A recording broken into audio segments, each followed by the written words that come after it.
The camera flashes were blinding, each burst of light capturing Park Jin-woo's most vulnerable moment.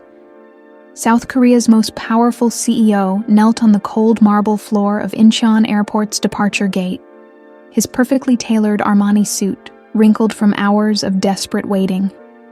His usually immaculate hair fell across his forehead as tears, real tears, streamed down the face that graced magazine covers and corporate boardrooms. "Amara, please." His voice cracked as he gripped her trembling hands. "Don't get on that plane." Around them, journalists pressed closer with their cameras, microphones thrust forward like weapons. The headline was already writing itself. Korea's golden son begs foreign woman not to leave. His mother's ultimatum rang in his ears from their confrontation hours earlier. Choose the company or this phase of rebellion. Amara Santos stood frozen, her boarding pass clutched in one hand while the other remained intertwined with his fingers. Her dark eyes, usually sparkling with warmth, now held nothing but heartbreak. The red umbrella that had become their symbol of protection lay forgotten beside his Hermes briefcase, the same briefcase that contained the resignation letter he'd written, but never submitted. "Jin-woo ah," she whispered, using the intimate Korean suffix that had once made him feel alive. "You're destroying everything you built. The stocks, the board meeting tomorrow, your mother's threats." "I don't care about any of it," he interrupted, his English fractured by emotion. 40 billion won? It's just numbers on a screen. But you're real. You made me real. The gate agent announced the final boarding call for São Paulo. Behind the crowd of reporters, Jin-woo caught sight of his assistant Lee Jae-sung, frantically speaking into his phone. The Park Industries emergency board meeting was scheduled in 6 hours. If Jin-woo didn't return, if he didn't end this embarrassing spectacle, as his mother called it, the company would vote him out as CEO by sunrise. Amara pulled her hands free, and Jin-woo felt his world crumble. She picked up her carry-on bag with shaking fingers, then turned back to him one last time. "I love you more than I ever thought possible to love someone," she said in perfect Korean, the language she'd been secretly studying for months. "But I can't be the reason you lose your soul." She walked toward the boarding gate, each step echoing like a gunshot in Jin-woo's chest. The cameras kept flashing. The reporters kept shouting questions. And Park Jin-woo, the man who had never shown weakness, never bent to anyone's will, remained on his knees, watching the only woman who had ever seen his heart disappear into a plane that would take her 20,000 kilometers away. The gate closed with a metallic finality that sounded like the end of everything. But this story doesn't begin here. It begins 6 months earlier, in a small cafe in Hongdae, with a collision that changed 2 lives forever. If the contract of your life came from someone who could destroy you, would you sign it? What happens when a billionaire's heart becomes his greatest vulnerability? Park Jin-woo had never set foot in a Hongdae cafe before. The narrow streets filled with university students and street art were as foreign to him as another planet. His driver had refused to navigate the cramped alleyways, leaving Jin-woo to walk the final 3 blocks to meet his potential graphic designer, a woman whose portfolio had impressed his marketing team enough to warrant this unusual meeting. The cafe itself was everything his sterile corporate world wasn't. Mismatched furniture, plants hanging from macrame holders, and the scent of cinnamon mixing with fresh coffee. He checked his Patek Philippe watch. She was 7 minutes late. In his world, 7 minutes was an eternity of disrespect. "Mr. Park?" a warm voice asked behind him. Jin-woo turned, and his prepared lecture about punctuality died in his throat. The woman standing before him radiated a kind of energy he'd never encountered in Seoul's business circles. Her skin was rich and dark, her smile genuine rather than calculated, and her eyes held an openness that seemed almost dangerous in its honesty. "I'm Amara Santos," she said, extending her hand for a Western-style handshake instead of the customary bow. "Sorry I'm late. I got completely lost trying to find this place. Seoul's streets are like a beautiful maze." Jinwoo stared at her outstretched hand for a moment too long. When was the last time someone had touched him without an agenda? He shook her hand, noting the warmth of her palm and the small callus on her index finger from drawing. 7 minutes, he said automatically, then immediately regretted the coldness in his voice. Instead of apologizing or showing fear, the usual responses to his displeasure, Amara laughed. It was a rich, unguarded sound that seemed to fill the small cafe. 7 minutes, huh? In Brazil, we'd call that right on time. But I can see you're not Brazilian. She gestured to his severe black suit. You're definitely the CEO type. Shall we sit?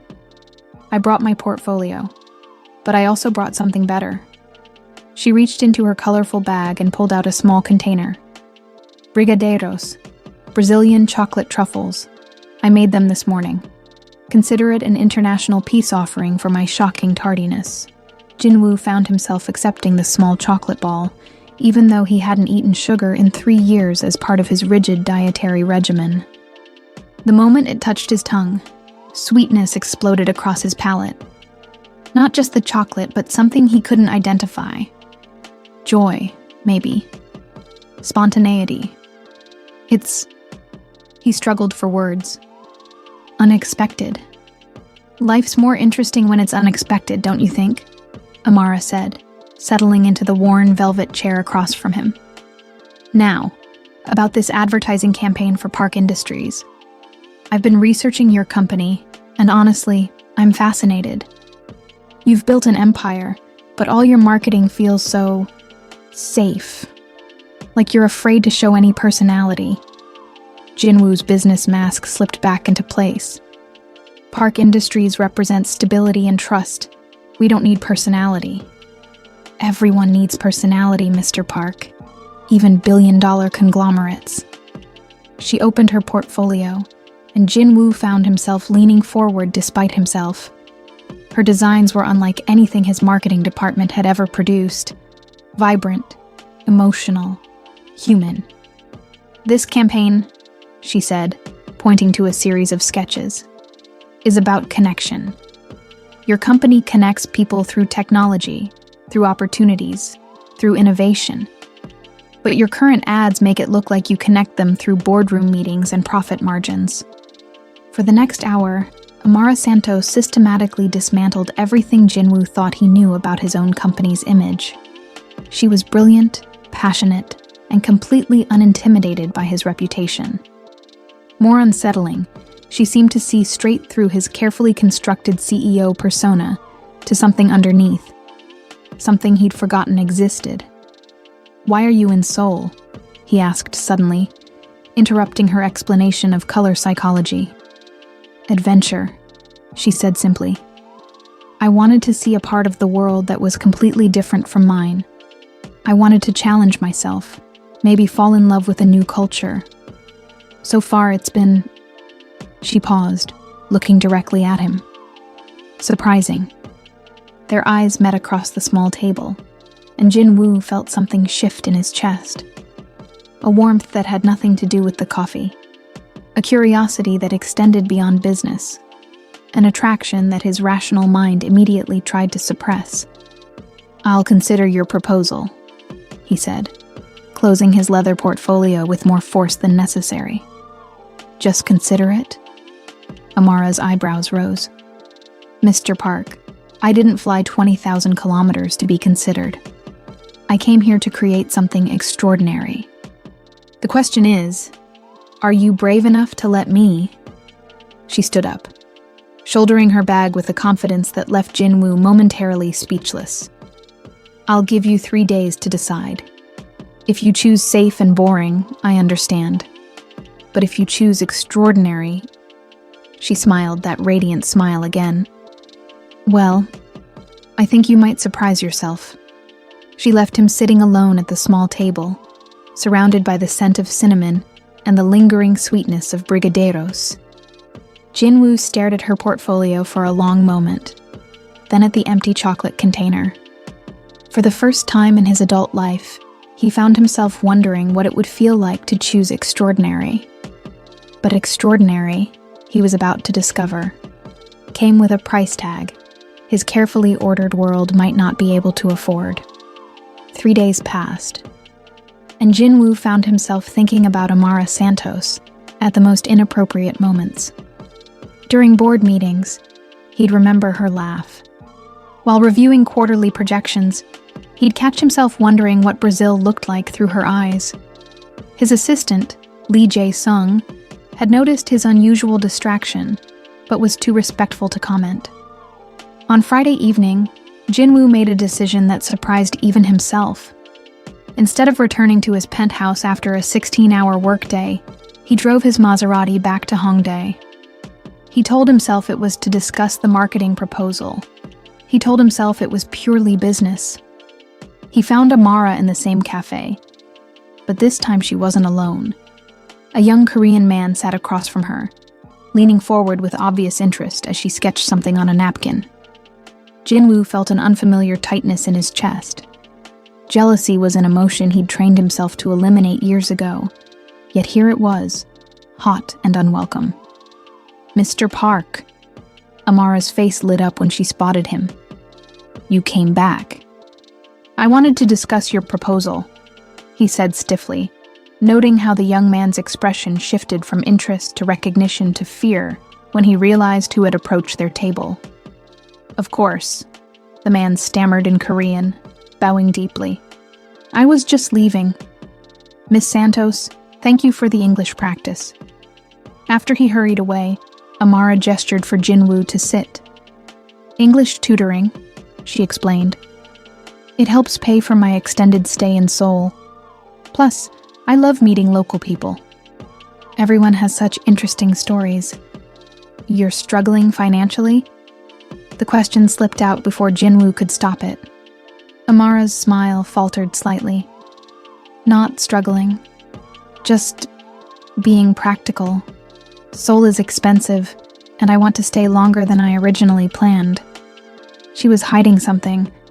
Jinwoo's years of reading people in business negotiations told him that much.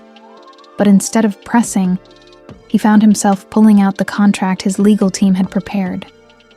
"I've decided to accept your proposal," he said, sliding the document across the table. "With modifications." Amara read through the contract, her eyebrows rising with each clause.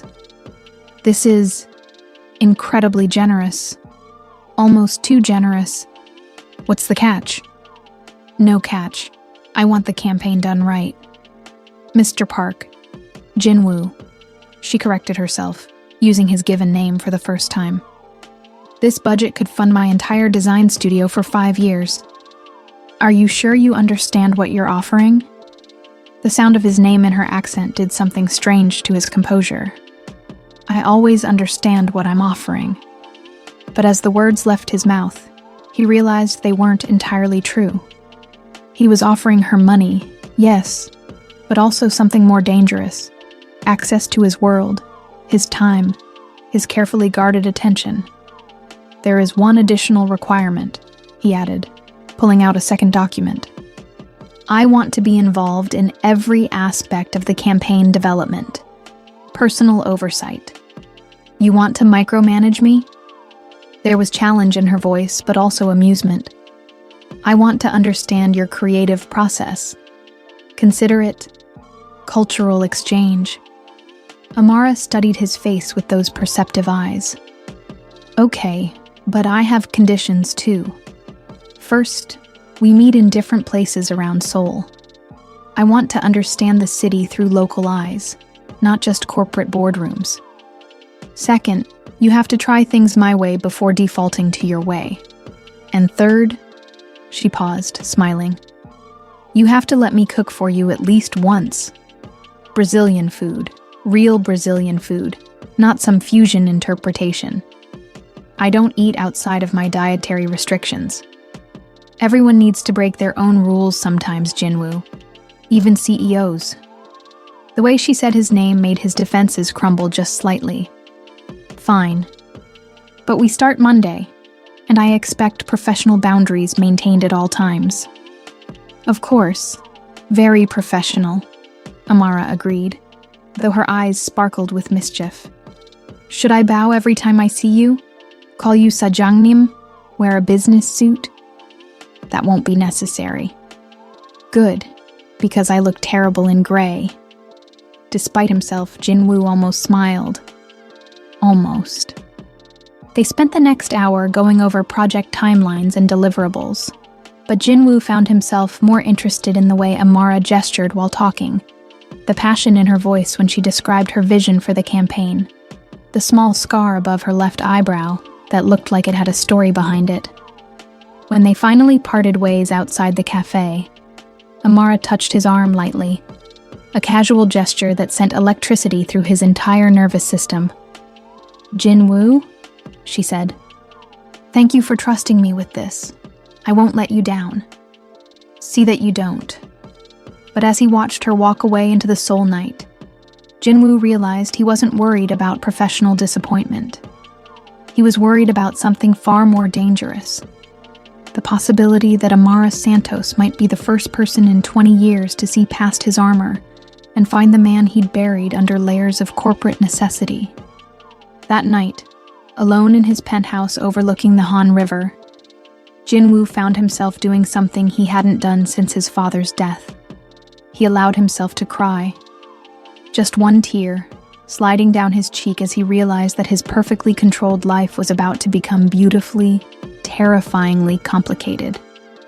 Monday morning arrived with unexpected rain, turning Seoul's streets into mirrors reflecting neon signs and rushing umbrellas. Jinwoo stood in the lobby of his corporate tower, checking his watch for the third time. Amara was late again, 15 minutes this time.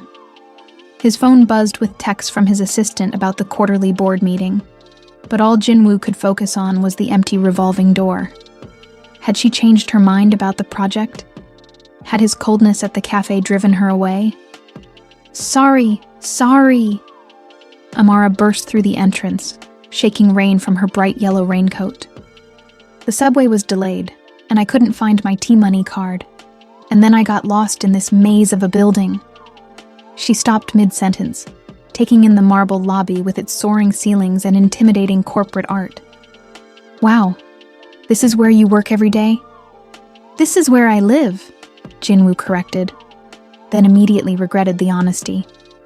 I mean, where I spend most of my time. Amara studied his face with concern. When was the last time you went somewhere just for fun? The question caught him off guard. Fun isn't a priority in my schedule. Then we're starting in the wrong place, she said decisively. Come on. Come on where? We have meetings planned, presentations to review. Change of plans. If I'm going to design a campaign that shows the human side of Park Industries, I need to understand what makes Park Jinwoo human. And I don't think I'll find that in a conference room. Before he could protest, she was leading him back toward the exit. Miss Santos, I have responsibilities. Amara, she corrected. And yes, you have responsibilities. But when was the last time you remembered why those responsibilities matter? Something in her tone made him follow. Maybe it was curiosity. Maybe it was the way rain had caught in her hair, making her look like she'd stepped out of a different world entirely. Or maybe it was the growing realization that his perfectly ordered life felt increasingly hollow. 20 minutes later, they stood in Namdaemun Market, surrounded by the chaos of vendors selling everything from traditional hanbok to electronic gadgets. The contrast between the corporate tower and this explosion of color and sound was jarring. This is Seoul's heart, Amara said, pulling out her sketchbook. Not the boardrooms or the glass towers. This is where real people live, work, dream. Your customers aren't just profit margins, Jinwoo. They're that grandmother selling kimchi, that young father buying toys for his daughter, that teenager saving for university. Jinwoo watched her sketch with quick, confident strokes, capturing not just the visual chaos but somehow the energy, the humanity of the place. He'd walked through markets like this as a child with his housekeeper, before his mother decided such excursions were beneath his station. "Try this," Amara said suddenly, appearing beside him with a steaming cup of tiok and a mischievous smile. "I don't eat street food. You don't eat sugar either, but you ate my brigadeiros. Come on, live a little." The rice cake was hot, chewy, sweet with red bean paste. As Jinwoo chewed, he realized he was tasting his childhood. Afternoons escaped from tutors and etiquette lessons, small moments of rebellion that had been systematically eliminated from his life. "Good?" Amara asked. "Nostalgic," he admitted. They spent the morning moving through different neighborhoods, Amara sketching and asking questions that forced Jinwoo to see his city through fresh eyes. In Insadong, she bought him traditional tea and asked about his family's history. In Myeongdong, she insisted they try street food and talked about her own childhood in Sao Paulo. "My father died when I was 12, she said casually, while they sat on a bench sharing hotteok. "He was a graphic designer too. My first teacher. He always said design wasn't about making things pretty. It was about making people feel understood." "I'm sorry," Jinwoo said, and meant it. His own father had died when Jinwoo was 25, already groomed to take over the company. But 12? It's okay. It taught me that life is fragile, you know? You can't waste time being safe all the time. Sometimes you have to risk everything for what matters. She looked at him directly when she said it, and Jinwoo felt that unfamiliar tightness in his chest again. Only this time, it wasn't jealousy. It was recognition. The recognition of someone who understood loss, who had learned to carry grief while still choosing hope. "Your turn," Amara said. "Tell me something real about Park Jinwoo. Not the CEO, not the heir to the empire. Just you." Jinwoo hesitated. In his world, vulnerability was weakness. Personal information was ammunition for competitors. But something about the way Amara waited, patient, genuinely interested, made him want to try. "I have panic attacks," he heard himself say. "Started after my father died. During important meetings, sometimes I can't breathe. I take medication, but..." He stopped, horrified at his own words. "But sometimes medication isn't enough," Amara finished gently. "When was the last one?" 3 days ago. During the board meeting where I approved your project." "Because of my project?" "Because of you," he admitted, then immediately stood up. "We should return to the office. I have meetings." "Jinwoo." Her hand caught his wrist, warm and steady. "Thank you for telling me. It was unprofessional. Forget I said anything. I don't want to forget it. It makes you human. And human is what we're going for, remember?" That afternoon, back in his office, Jinwoo watched Amara work with a focus that was beautiful to observe. She'd transformed his sterile conference room into a creative space, sketches and color samples covering every surface. But more than that, she'd transformed something in him. For the first time in years, he found himself looking forward to tomorrow, not because of quarterly projections or acquisition targets, but because he'd get to see how Amara's mind worked, how she saw beauty in unexpected places, how she made him remember who he'd been before duty and responsibility had buried every spontaneous impulse. As evening fell over Seoul, Amara packed up her materials. "Same time tomorrow." "Actually," Jinwoo said, surprising himself again, "would you like to have dinner?" "Business dinner?" "No, just dinner." Amara's smile was radiant. "I'd love that, but I get to choose the place." "Deal." As she left, Jinwoo realized that for the first time in his adult life, he was about to have dinner without an agenda, without a strategic purpose, without knowing exactly how the evening would unfold. The loss of control should have terrified him. Instead, It felt like the first real breath he'd taken in 20 years. 2 weeks into their collaboration, Jinwoo had broken more of his personal rules than he had in the previous decade. He'd eaten street food, visited jazz clubs, spent entire afternoons in art galleries, and, most shocking of all, had begun leaving his office at reasonable hours. The Park Industries marketing campaign was evolving into something extraordinary under Amara's guidance, but Jinwoo suspected the real transformation was happening to him. He laughed more, worried less about perfect appearances, and found himself genuinely curious about the world outside corporate boardrooms. Tonight, they were supposed to finalize the campaign presentation, but instead, they found themselves on the rooftop of an abandoned building in Itaewon, sharing takeout bibimbap, while Seoul sparkled below them. "How did you find this place?" Jinwoo asked, marveling at the view. "Kaya showed me," Amara said, referring to her best friend who had arrived from New York 3 days earlier. "She has a talent for discovering hidden gems. Says it comes from growing up in Brooklyn. You learn to find beauty in unexpected places." Jinwoo had met Kaya Johnson briefly when she'd stopped by the office. Unlike Amara's warm openness, Kaya had studied him with sharp, analytical eyes, clearly protective of her friend. He respected that loyalty, even as it made him slightly uncomfortable. "What does she think of our working relationship?" he asked. "She thinks you're falling for me," Amara said matter-of-factly, not looking up from her bibimbap. Jinwoo nearly choked on his food. "What?" "She's very observant. Also, she says I'm falling for you, which is..." Amara finally looked at him, her expression uncharacteristically vulnerable. Which might be true. The admission hung in the air between them, charged with possibility and danger. Jinwoo set down his chopsticks, his heart pounding in a way that had nothing to do with anxiety. "Amara, I know," she said quickly. "I know all the reasons it's complicated. Different cultures, your position, the media attention you live with. I know I'm supposed to be professional. But Jinwoo, I've never met anyone who makes me want to be braver just by being around them." Thunder rumbled overhead, and the first drops of rain began to fall. They should have sought shelter, should have gathered their things, and returned to the safety of his apartment or her modest hotel room.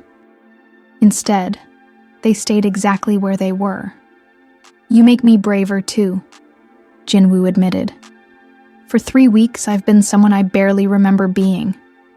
Someone who takes risks, who cares about things beyond profit margins. Someone who what? Someone who could fall in love." The rain intensified, soaking through their clothes, but neither of them moved. Jinwoo reached out, cupping Amara's face in his hands, water droplets catching on her eyelashes like diamonds. "If I kiss you," he said softly, "everything changes. Everything's already changed, Jinwoo. We just haven't admitted it yet." When their lips met, it felt like coming home and jumping off a cliff simultaneously. The kiss was gentle at first, tentative, then deeper as 3 weeks of suppressed attraction finally found expression. Jinwoo forgot about corporate protocols, forgot about his mother's expectations, forgot about everything except the woman in his arms who had somehow seen past every defense he'd ever constructed. They kissed in the rain until they were both breathless, holding each other as if the moment might disappear if they loosened their grip. "What happens now?" Amara whispered against his lips. "I don't know," Jinwoo admitted. "I've never been here before."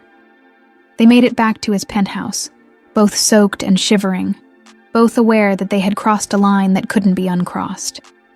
Jinwoo gave Amara one of his shirts and made tea while she changed, trying to process the seismic shift in his carefully ordered world. "Your apartment is beautiful," Amara said, emerging from the bathroom in his white dress shirt, which looked infinitely better on her than it ever had on him. "But it feels like a hotel room." "Where's your personality?"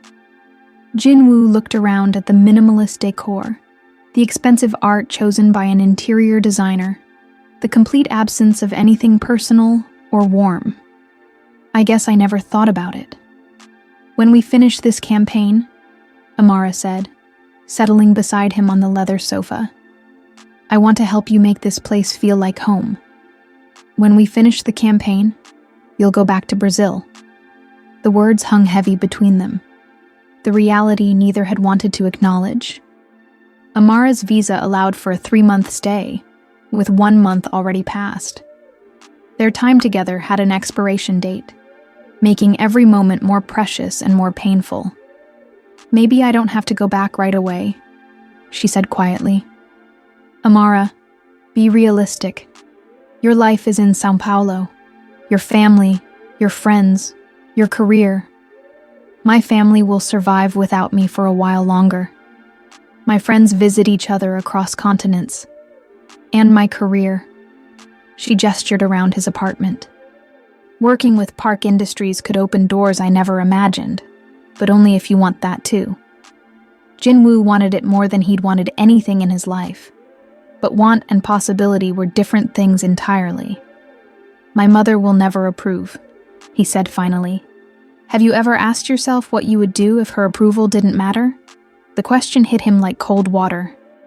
His entire life had been structured around gaining and maintaining Park Young-suk's approval, following the path she'd laid out for him, becoming the son she needed to secure the family legacy. I don't know, he admitted. Then maybe it's time to find out. That night, Amara fell asleep curled against his side on the sofa, her head on his chest, her hand resting over his heart.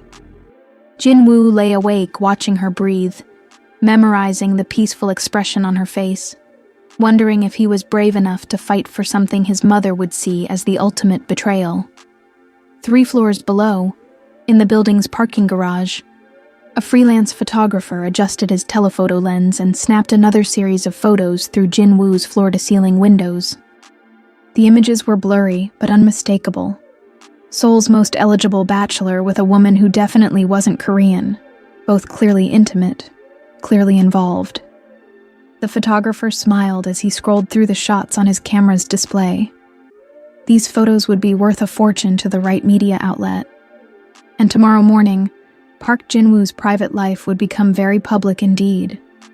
The kiss that had felt like the beginning of everything was about to cost Jinwoo 40 billion won and counting. Jinwoo's phone buzzed at 5:47 a.m., jolting him awake from the first peaceful sleep he'd had in years. Amara stirred beside him, mumbling something in Portuguese before settling back against his chest. The call was from Lee Jae-sung, his assistant's voice tight with barely controlled panic. Sir, we have a situation. The photos, they're everywhere. Jinwoo carefully extracted himself from Amara's sleeping form and moved to his home office, where 3 monitors displayed the morning's entertainment news. His stomach plummeted as he saw the headlines. Park Industries heirs secret foreign lover. Korea's most eligible bachelor off the market. Who is the mystery woman stealing our crown prince's heart? The photos were intimate, but not scandalous. Jinwoo and Amara sharing takeout on the rooftop, walking hand in hand through Hongdae, the kiss in the rain that had changed everything. But in Seoul's gossip ecosystem, intimacy was scandal enough. How bad is the stock response? Jinwoo asked, though he dreaded the answer. Down 8% in pre-market trading. The board is calling an emergency meeting for this afternoon. And sir, Jae-sung's voice dropped. Your mother is on her way up. Jinwoo closed his eyes. Of all the challenges he'd anticipated in pursuing Amara, facing Park Young-suk's fury had been the most terrifying. Send her to my office when she arrives. I'll be down in 20 minutes. Sir, she's not coming to the office. She's coming to your apartment. Now. The elevator chimed before Jinwoo could respond, its private access requiring his mother's personal keycard, a privilege he'd never thought to revoke because he'd never imagined needing to. Park Young-suk entered his apartment like a winter storm, her expression glacial as she took in the scene. Amara's dress draped over a chair, 2 empty teacups on the coffee table, the unmistakable evidence of romantic involvement. "Where is she?" his mother asked in Korean, her voice deadly quiet.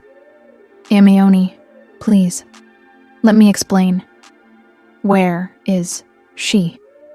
"Asleep in the guest room," Jinwoo lied smoothly, hoping to buy time to wake Amara and prepare her for this confrontation. "Good. That gives us time to discuss your immediate resignation from Park Industries before this embarrassment destroys everything your grandfather built." The words hit Jinwoo like physical blows. "You can't be serious. 8% Jinwoo in one morning. By market close, we'll be lucky if it's only 20%.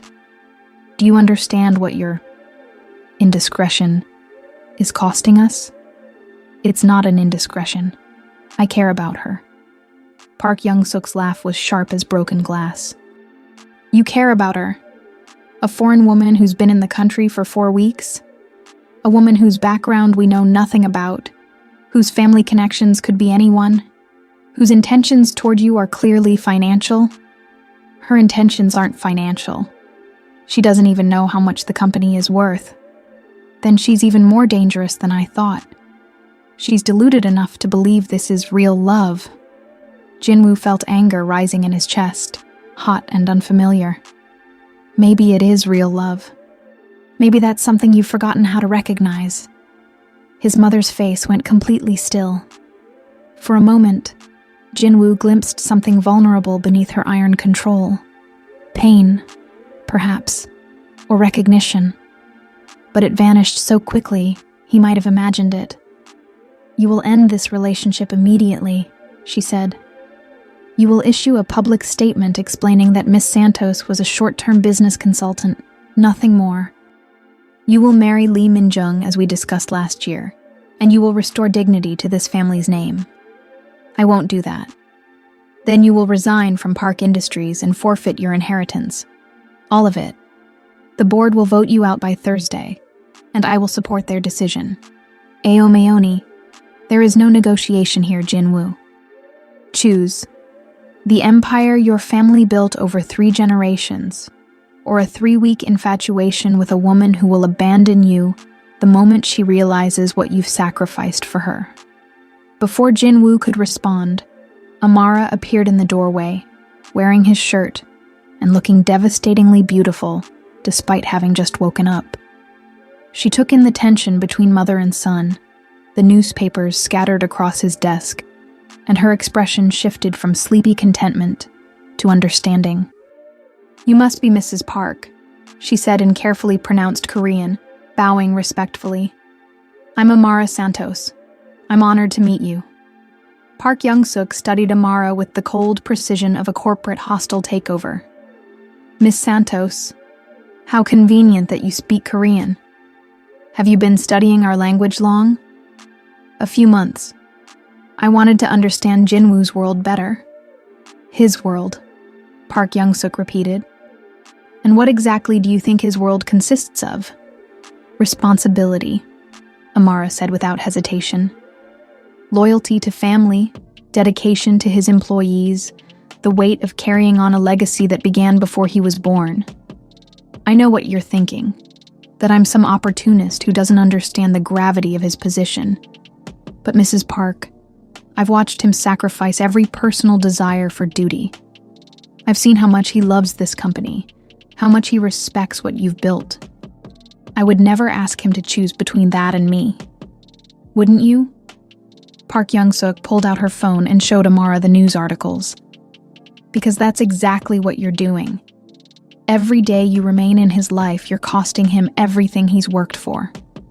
Amara's face went pale as she scrolled through the headlines, the stock reports, the comments from analysts questioning Jinwoo's judgment. "I didn't know," she whispered. "Of course you didn't. Because he was protecting you from reality. But reality doesn't disappear simply because it's inconvenient." Park Young-suk approached Amara with predatory grace. "I'm going to make you an offer, Miss Santos. $1 million US, transferred to any account you choose, in exchange for returning to Brazil immediately and never contacting my son again. Aomeoni. Jinwoo's voice cracked with shock. It's business, Jinwoo. Everything is business, including love. Miss Santos, surely you understand that $1 million could transform your life in Brazil. You could start your own design firm, support your family, build the career you claim to want. All you have to do is walk away from a relationship that's destroying the man you claim to love. Amara looked between Jinwoo and his mother, tears building in her eyes. You think I would take money to leave him?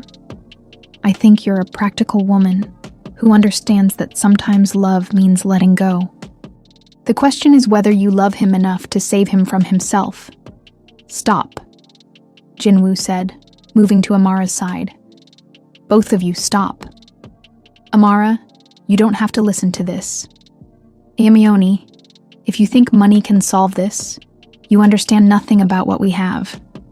What you have is a fantasy, Park Young-suk said coldly. And fantasies don't survive in the real world. Miss Santos, you have 24 hours to consider my offer.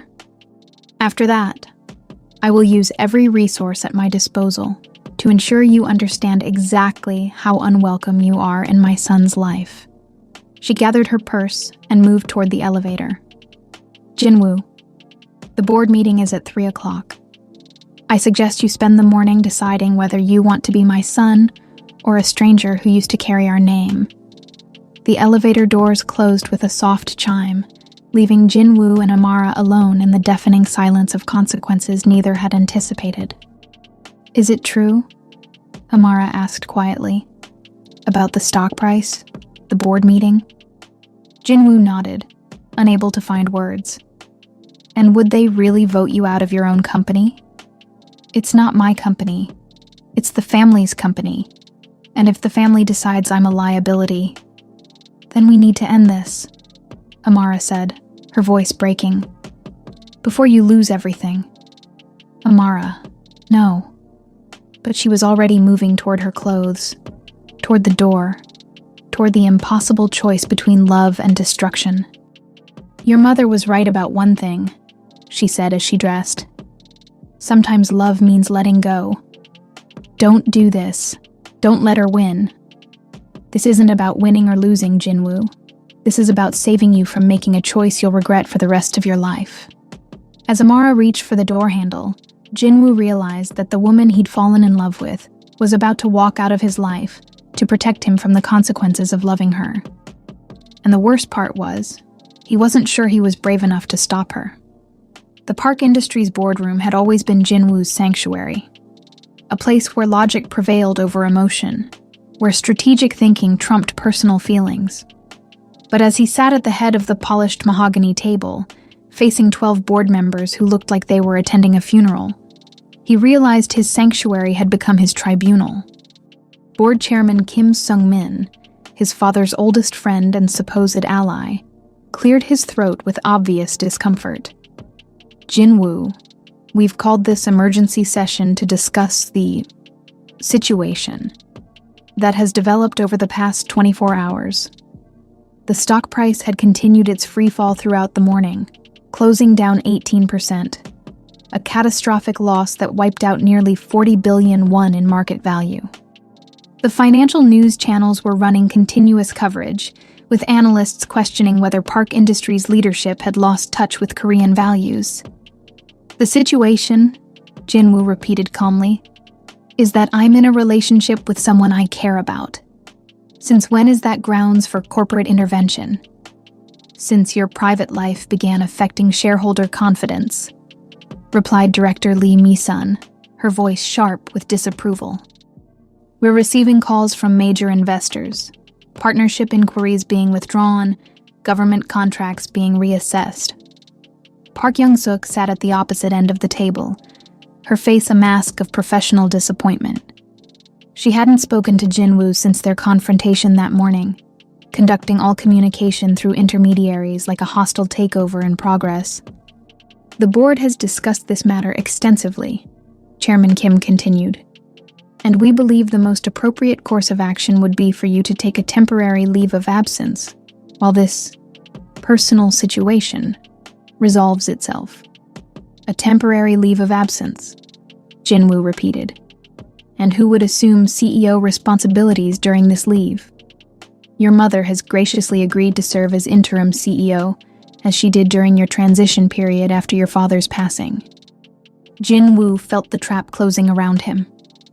This had been orchestrated with military precision. The leaked photos, the media coverage, the board meeting called too quickly for him to build his own support. His mother hadn't just threatened him that morning. She'd already moved to eliminate him. I see, he said quietly.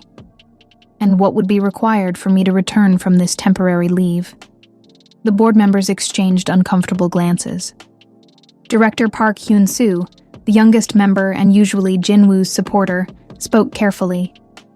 The board would need assurance that your personal judgment hadn't been compromised, that your commitment to the company remained absolute. In other words, I would need to end my relationship with Miss Santos. That would certainly demonstrate renewed focus, Chairman Kim admitted. Jinwoo stood up, his decision crystallizing with remarkable clarity. Then I respectfully decline your offer of temporary leave. Jinwoo, his mother warned, if the board lacks confidence in my leadership, then I'll make this simple for everyone. I hereby submit my resignation as CEO of Park Industries, effective immediately. The room erupted in shocked murmurs. Park Young-suk's composure cracked for the first time, her face showing genuine alarm. You can't be serious, she said. I've never been more serious about anything in my life. I've spent 34 years being the son you needed, the CEO this company expected, the man everyone else decided I should be. But for the first time, I found someone who sees me as more than a collection of responsibilities and profit margins. Jinwoo, think about what you're saying, Chairman Kim pleaded. This company is your legacy, your birthright. My birthright was supposed to include the freedom to choose my own happiness, Jinwoo replied.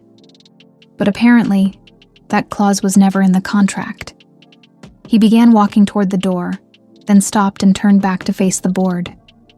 I'll be announcing my resignation publicly within the hour.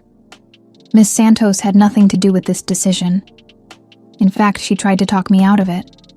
This is my choice, made with full understanding of the consequences. Where will you go? His mother asked, her voice smaller than he'd heard it in years. What will you do? I don't know, Jinwoo admitted.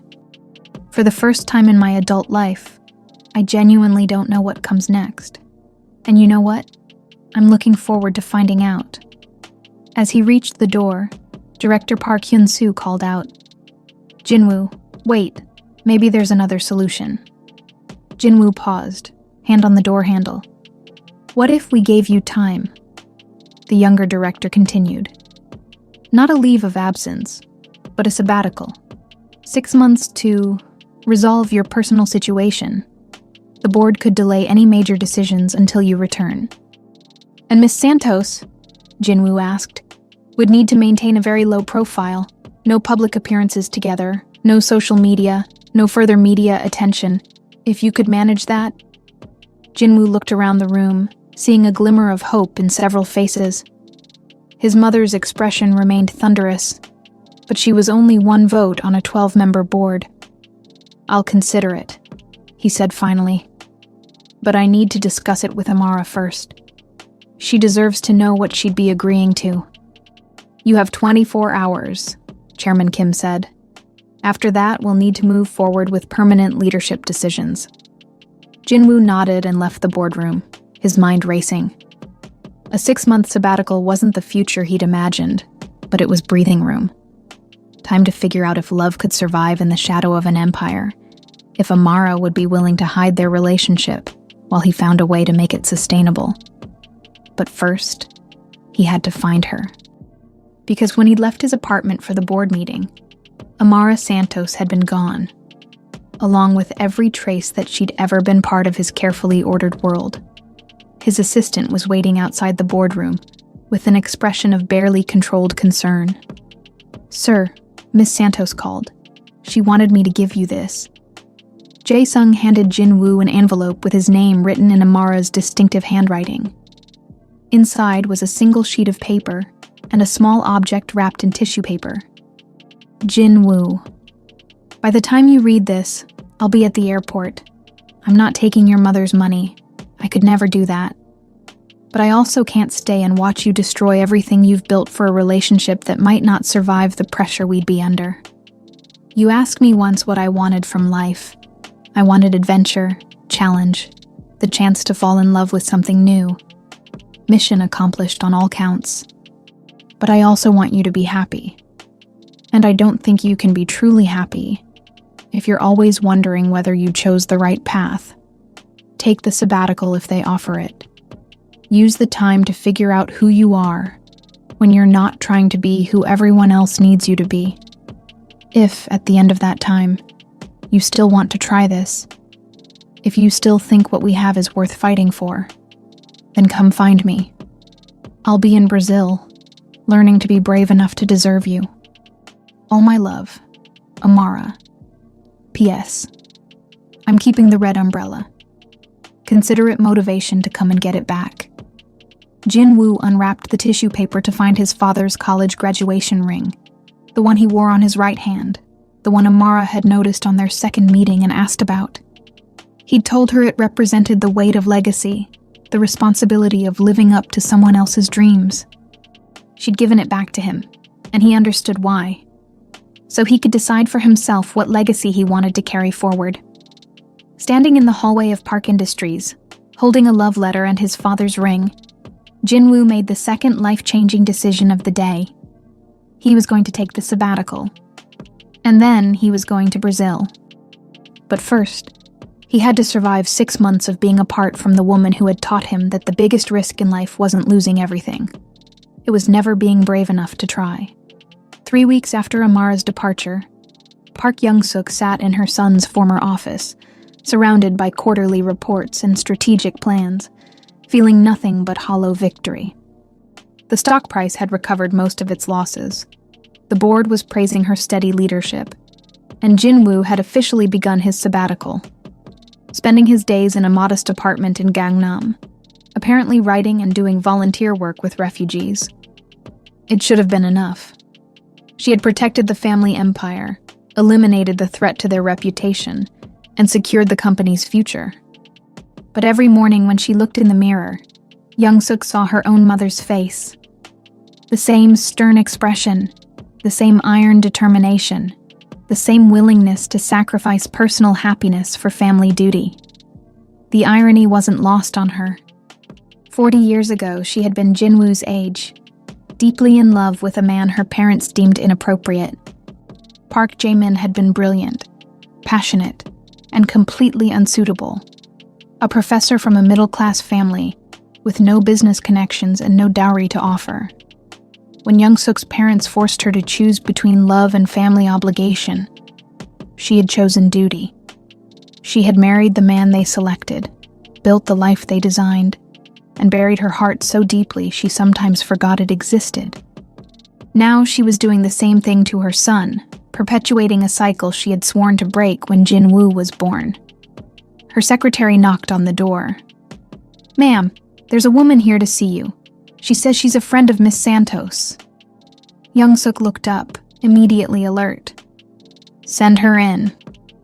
Kaya Johnson entered the office with the confident stride of someone who wasn't intimidated by corporate power. She was prettier than Young-suk remembered from their brief encounter, but her expression was anything but friendly. "Mrs. Park," Kaya said, declining the offered seat. "I'll keep this brief. I'm flying back to New York tomorrow, but I wanted to talk to you before I left." "About what, Miss Johnson?" "About the fact that you destroyed the best thing that ever happened to your son." Young-suk raised an eyebrow. "That's a matter of perspective." "Is it?" "Because from where I'm standing, you took a man who was finally learning to be happy and convinced him that his happiness was worth less than your stock price. I saved him from making a catastrophic mistake." "Did you?" Kaya pulled out her phone and showed Young-suk a series of photos. "These are from Amara's Instagram account. Private, before you get any ideas. This is her last 3 weeks in Brazil. The photos showed a vibrant woman slowly losing her light. In the first few, Amara was smiling with family, but even then, her eyes looked hollow. By the most recent pictures, she wasn't smiling at all. She's been taking care of her sick mother, Kaya continued, working 16-hour days to pay for medical treatments while trying to rebuild the design business she put on hold to come to Seoul. She hasn't eaten properly in weeks, hasn't slept through the night since she left Korea. But you don't care about that, do you? As long as your precious company is safe. Young-suk studied the photos, recognizing the particular exhaustion that came from carrying too much responsibility alone. It was an expression she knew intimately. She'd worn it herself for 30 years. What do you want from me, Miss Johnson? I want you to understand what you've done. Not just to Amara, but to Jin-woo. Do you know what he's been doing during his sabbatical? Young-suk remained silent. He's been learning Portuguese, every day, 4 hours a day. He's also been researching graphic design programs in Sao Paulo, visa requirements for long-term residence in Brazil, and the Brazilian business registration process. He's planning to give up everything, not for a company or a family legacy, but for love.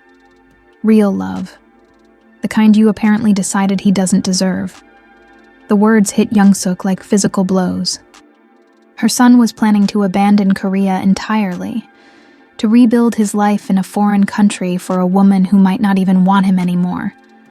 He can't be serious. Oh, he's dead serious. And you know what the saddest part is? Amara would never let him do it. She loves him too much to let him sacrifice his entire world for her. So you'll get what you wanted. They'll both be miserable, but separately, and your precious reputation will remain intact.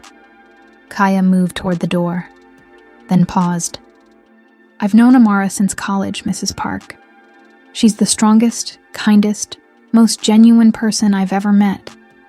She could have taken your $1 million and disappeared. Instead, she gave up the love of her life to protect him from having to choose between her and his responsibilities. If that's not the kind of woman you want for your son, then you don't deserve either of them. After Kaya left, Young-suk sat alone in the vast office, staring at the photos on her phone. In one image, Amara was sitting beside a hospital bed, holding an elderly woman's hand. Her mother, presumably. The exhaustion on Amara's face was heartbreaking. But there was something else. A fierce protectiveness, a determination to carry whatever burden was necessary.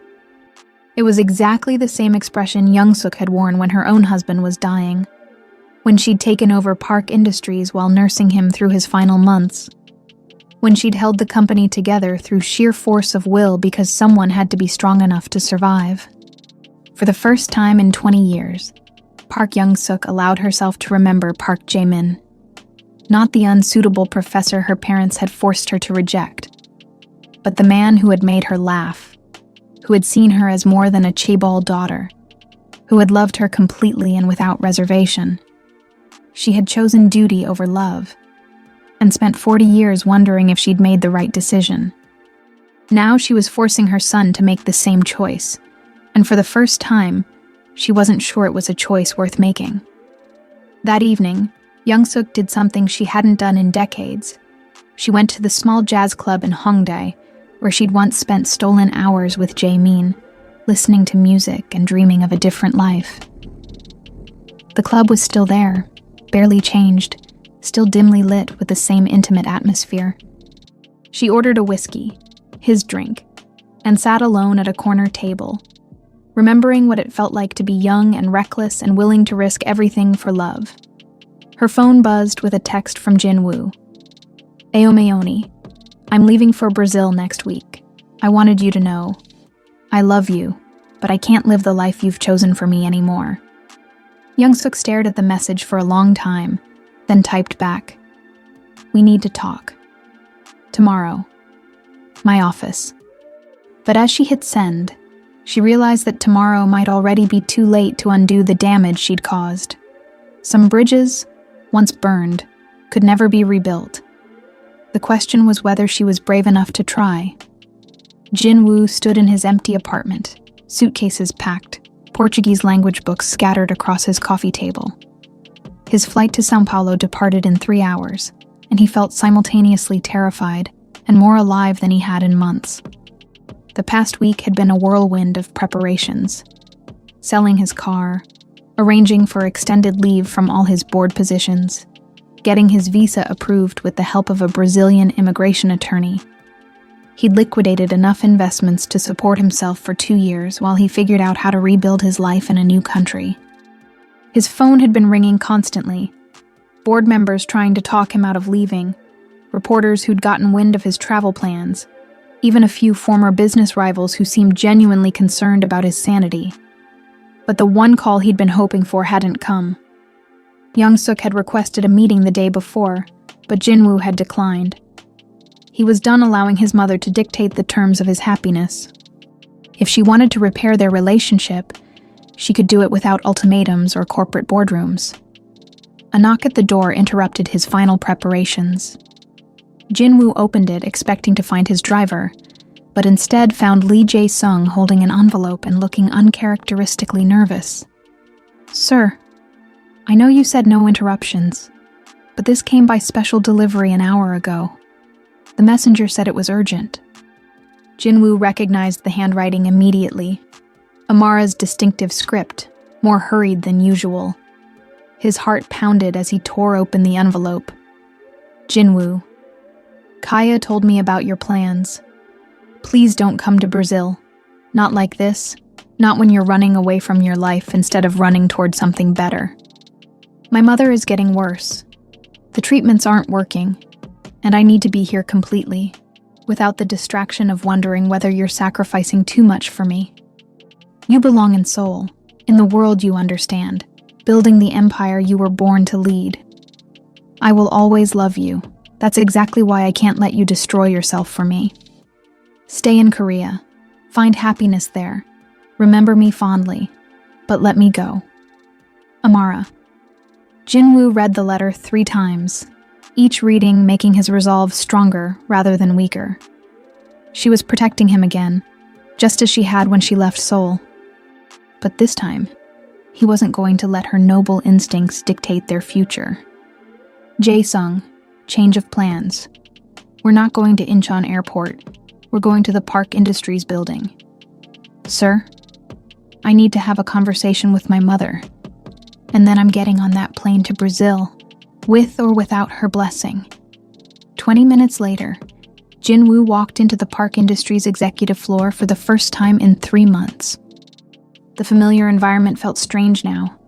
Too cold, too formal, too disconnected from anything that mattered.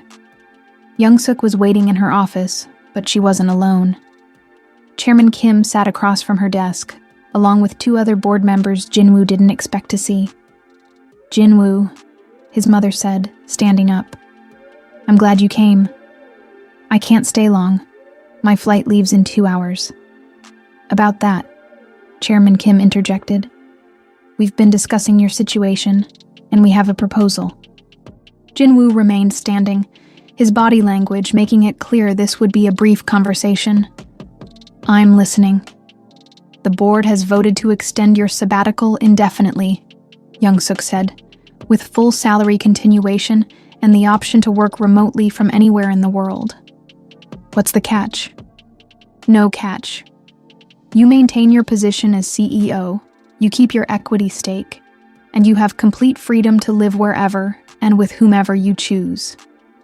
Jinwoo stared at his mother, searching for the trap. "Why?" Young-suk glanced at the board members, who took the hint and quietly left the office. Once they were alone, she moved to the window overlooking Seoul's sprawling cityscape. "Do you remember when you were 12, and you asked me why I married your father instead of following my dreams of becoming a pianist?" Jinwoo nodded, surprised by the shift in conversation. "I told you that sometimes we make sacrifices for the greater good, that personal desires have to come second to family responsibilities. Do you remember what you said to me? I said that didn't sound like a very good way to live. You were right.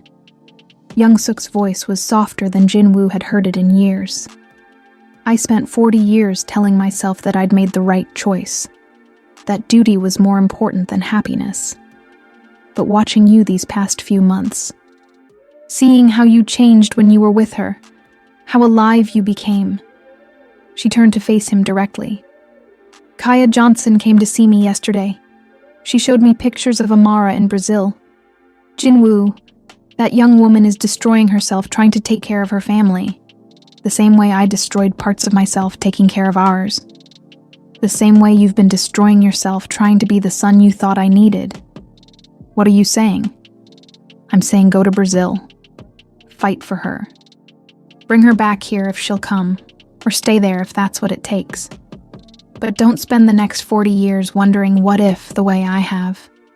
Jin-woo felt something shift in his chest. A loosening of tension he'd carried so long he'd forgotten it was there.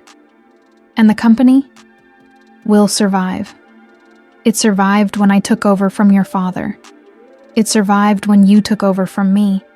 And it will survive whatever comes next. But Jin-woo... She reached into her desk drawer and pulled out an old photograph.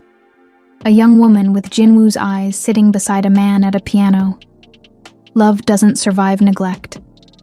I know that better than anyone.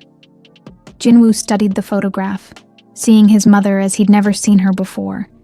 Young, radiant, completely in love with someone who wasn't his father. Jaemin, Young-suk said quietly. Park Jaemin. He was a music professor, completely unsuitable by my parents' standards. I chose duty over love, and I've regretted it every day since. What happened to him? He moved to Canada, became a renowned pianist, married someone who appreciated his talent.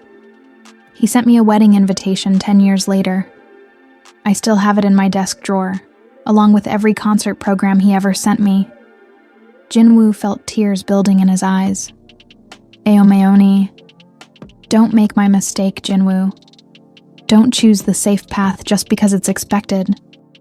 Choose the path that leads to the person you want to become. They stood looking at each other across decades of misunderstanding and misplaced priorities. Finally, Young-suk moved toward him and did something she hadn't done since he was a child. She hugged him. Go, she whispered, and don't come back without her. Jin-woo looked at his watch. I'll never make the flight. Young-suk smiled, the first genuine smile he'd seen from her in years. Then it's a good thing I took the liberty of chartering a private jet. It's waiting at Gimpo Airport. You chartered a jet? Jin-woo, I'm sending my son to fight for the love of his life. Did you really think I was going to make him worry about commercial airline schedules? 30 minutes later, Jin-woo was airborne, flying toward Brazil with nothing but 2 suitcases, a heart full of hope, and the red umbrella Amara had left behind, the one she'd told him to come and get back. He was finally ready to choose extraordinary over safe. But first, he had to convince the woman he loved that some bridges were worth crossing, no matter how far the distance or how uncertain the destination. 22 hours later, Jin-woo stood in the chaotic arrivals terminal of São Paulo's Guarulhos airport, jet-lagged and overwhelmed by the sensory assault of a completely foreign world. The Portuguese announcements sounded like music compared to Korean, but he understood none of it. The air was thick with humidity and unfamiliar scents.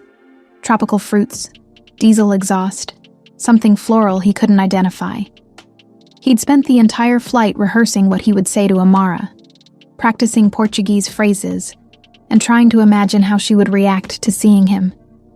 But now, standing in the middle of Brazil's largest city, with no real plan beyond finding her, the magnitude of what he'd done began to sink in.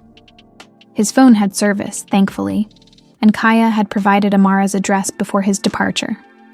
The taxi ride through São Paulo's sprawling urban landscape was like traveling through a living painting. Colorful street art covered every available wall. Vendors sold fresh fruit from elaborate displays, and the energy was completely different from Seoul's ordered efficiency. Amara lived in a neighborhood called Vila Madalena, according to the taxi driver's limited English. The streets grew narrower and more residential as they moved away from the city center, lined with small houses painted in vibrant colors that would never be permitted in Seoul's regulated aesthetic. The house was smaller than Jinwoo had expected, a modest 2-story building with peeling paint and a tiny front garden filled with plants he didn't recognize. Through the front window, he could see movement inside. Jinwoo paid the taxi driver and stood on the sidewalk for a moment, clutching the red umbrella and trying to summon courage. 3 months ago, he'd been one of the most powerful men in South Korea.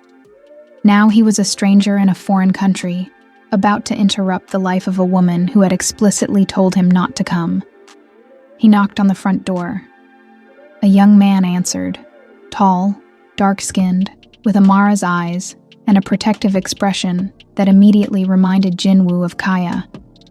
This had to be Tiago, her younger brother. Você é o Jinwoo?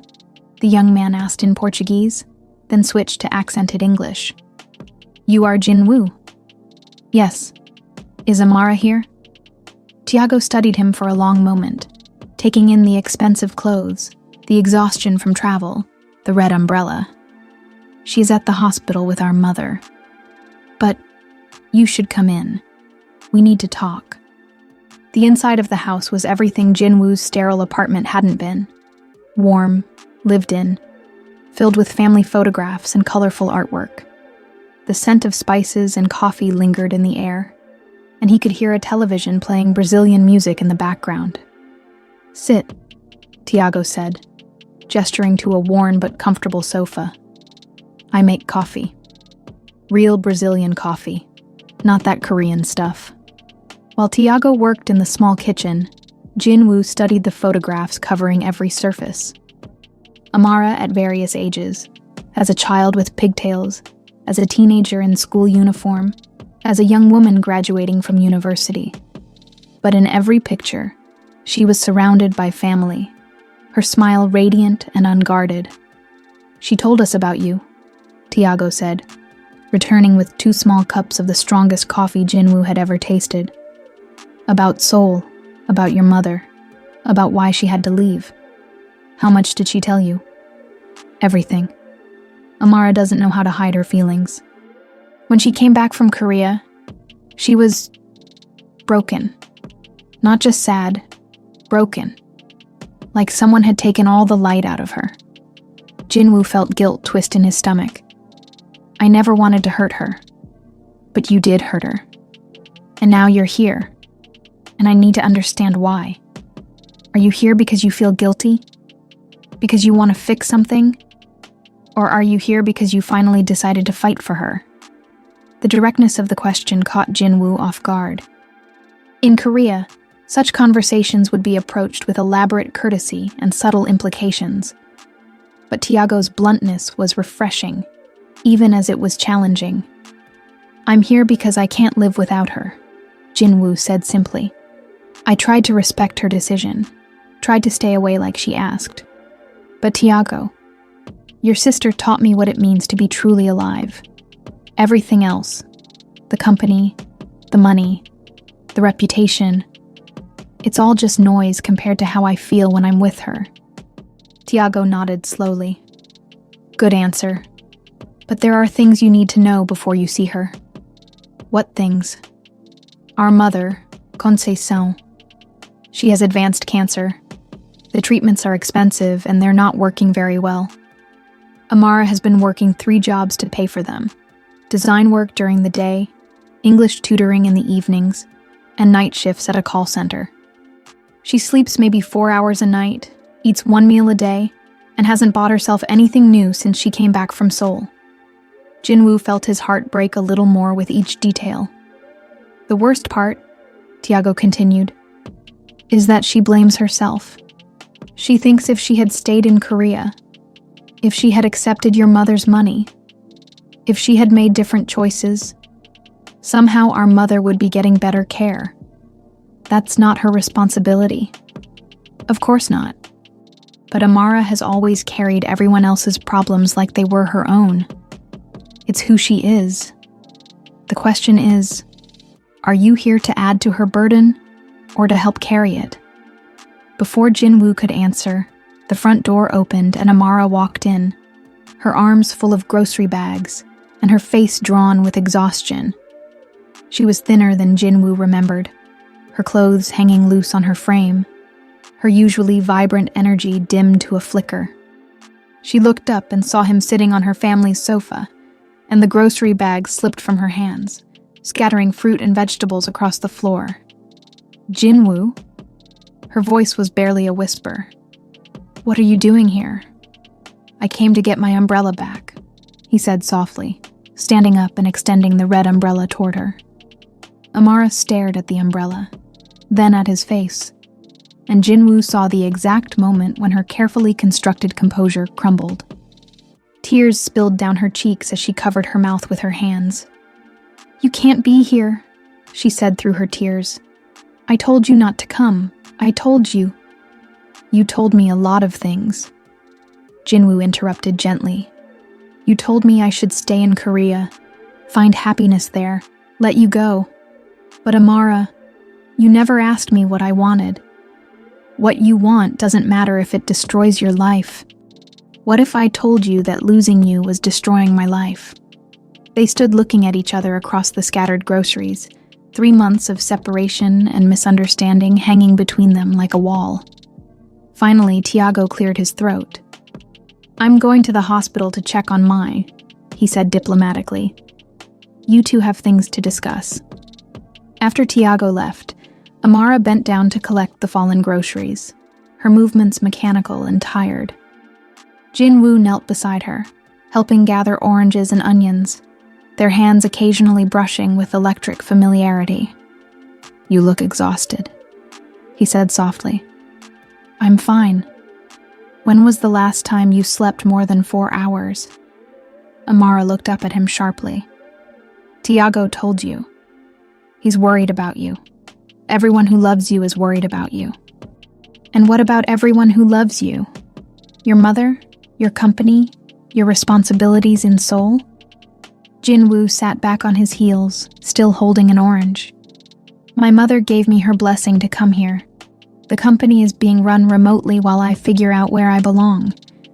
And as for my responsibilities," he set the orange aside and took her hands in his. "My first responsibility is to the woman who taught me that life is more than profit margins and board meetings. Jinwoo, you don't understand. My mother is dying. The medical bills are enormous. I can't be distracted by love? By happiness? By someone who wants to help carry the load you've been carrying alone?" Amara pulled her hands away, standing up and moving toward the kitchen. "You have no idea what you're talking about. This isn't Seoul, where money solves every problem. This is real life, with real consequences. Then let me learn about real life. Let me help." "Help how? You don't speak Portuguese. You don't understand Brazilian healthcare. You don't know anything about you?" Jinwoo stood up, following her into the small kitchen. "Amara, I spent 22 hours on airplanes thinking about this conversation.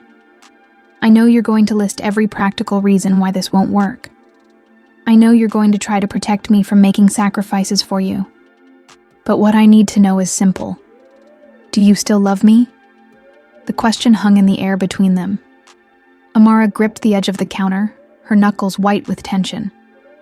"That's not fair," she whispered. "Answer the question." "Of course I still love you. I love you so much it feels like drowning sometimes. But love isn't enough, Jinwoo. Love doesn't pay for cancer treatments or visa applications or..." Jinwoo closed the distance between them in 2 steps, cupping her face in his hands and silencing her with a kiss that tasted like tears and hope, and 3 months of desperate longing. When they finally broke apart, both were breathing hard. "Love isn't enough," he agreed softly. "But it's a beginning. And I'm here to figure out the rest with you, not for you. Together, Amara. The way it was supposed to be from the start." For the first time since he'd arrived, Amara's guard dropped completely. She leaned into his embrace, and Jinwoo felt like he could breathe properly for the first time in months. "You're insane," she mumbled against his chest. Completely insane. But I'm insane in Brazil with you, which is exactly where I want to be. As they stood holding each other in her family's small kitchen, Jinwoo realized that he'd spent his entire life building walls around his company, his emotions, his heart. But Amara had taught him that the most beautiful architecture wasn't about barriers. It was about bridges. The next morning, Jinwoo woke up on the Santos family's living room sofa, disoriented by the unfamiliar sounds of a Brazilian neighborhood coming to life. Children shouted in Portuguese outside. Roosters crowed despite being in the middle of a major city, and music drifted from various houses. Samba, bossa nova, and sounds he couldn't identify but found unexpectedly comforting. Amara was already awake, moving quietly around the kitchen preparing coffee with the practiced efficiency of someone who'd been taking care of everyone else for too long. She looked better than she had the evening before, less fragile, though still carrying the weight of too much responsibility. "Good morning," she said softly, offering him a cup of the strong Brazilian coffee he was beginning to appreciate. "Did you sleep at all?" "A little. The time difference is still confusing my brain." "Welcome to international jet lag. It gets better in a few days." They stood together in comfortable silence, sipping coffee as morning light filtered through the small kitchen window. Jinwoo found himself studying Amara's profile, memorizing the way she looked in her own environment. More relaxed despite her exhaustion, more herself than she'd ever been able to be in Seoul. "Today I meet your mother," he said. Amara's expression tightened slightly. "Jinwoo, I need to prepare you. She's not the woman she was when I left for Korea. The cancer has progressed, and the treatments are hard on her. She's fragile, and she doesn't speak any English. Tiago has been teaching me some basic Portuguese phrases." "When did he do that?" "Last night, after you fell asleep. He's very protective of you, you know. He interrogated me for 2 hours about my intentions." Despite everything, Amara smiled. "That sounds like Tiago. What did you tell him?" "That I intend to marry his sister, if she'll have me, and spend the rest of my life making her happy." The coffee cup slipped in Amara's hands, and Jinwoo steadied it before it could fall.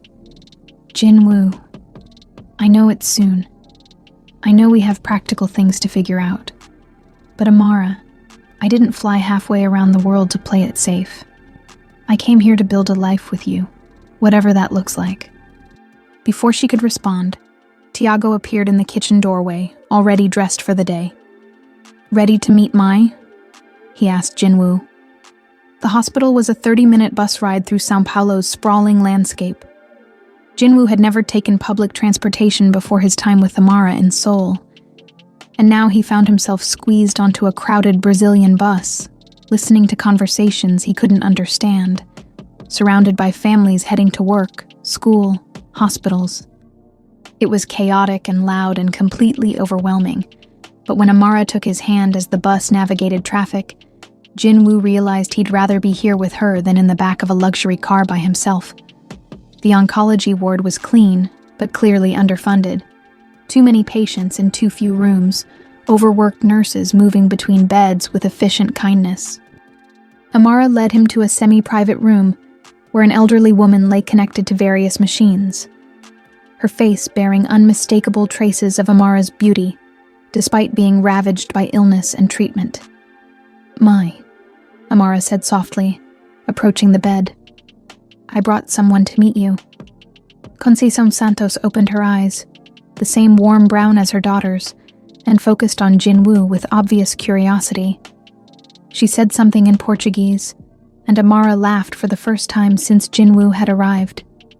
"She wants to know if you're the Korean prince who stole her daughter's heart," Amara translated. Jinwoo had prepared a careful introduction in Portuguese, but looking at this woman who had raised the person he loved most in the world, formality seemed absurd. Instead, he sat in the chair beside her bed and took her frail hand in his. "Eu amo sua filha," he said in careful Portuguese. "I love your daughter." Conceição's eyes filled with tears. She spoke rapidly to Amara, who blushed and shook her head. What did she say? She said you have kind eyes, and that anyone who would learn Portuguese just to talk to her must truly love me. She also said I should stop being stubborn and marry you before you change your mind. Smart woman. They spent the morning at the hospital, and Jinwoo watched Amara transform in her mother's presence. Despite Conceição's illness, despite the financial stress, despite everything, the love between mother and daughter was radiant and uncomplicated. They teased each other, shared private jokes, and communicated with the kind of emotional intimacy Jinwoo had never experienced in his own family. When Conceição grew tired and needed to rest, they moved to the hospital's small cafe. Over terrible coffee and stale pastries, Tiago explained the situation with brutal honesty. The doctors give her maybe 6 months with the current treatment plan. There's an experimental therapy available in Rio, but it costs more than our family makes in 5 years. Insurance covers almost nothing. How much? Jinwoo asked. It doesn't matter how much, Amara said firmly. We're not discussing this. Amara, no, Jinwoo. I know what you're thinking, and I won't let you pay for my mother's treatment. That's not why you're here, and it's not your responsibility. What if I told you it wasn't about responsibility? What if I told you it was about family? Amara stared at him. We're not family. We could be, if you'll have me. Jinwoo stood up, and in the middle of São Paulo's Hospital das Clínicas cafe, surrounded by worried families and overworked medical staff, he pulled a small velvet box from his jacket pocket and got down on one knee. Amara Santos, he said, his voice carrying clearly through the small space. You taught me that love isn't about choosing between happiness and responsibility. It's about finding someone worth fighting for through both. You showed me who I could be when I stopped being afraid of my own heart. Will you marry me? The ring was simple. A solitaire diamond that caught the fluorescent light and threw it back in tiny rainbows. Jinwoo had bought it in Seoul before leaving, carrying it across 2 continents and 24 hours of travel, because he'd known, somehow, that this moment would come. The cafe had gone completely quiet. Patients, families, medical staff. Everyone was watching this strange scene of a well-dressed Asian man proposing to a Brazilian woman over terrible coffee and institutional furniture.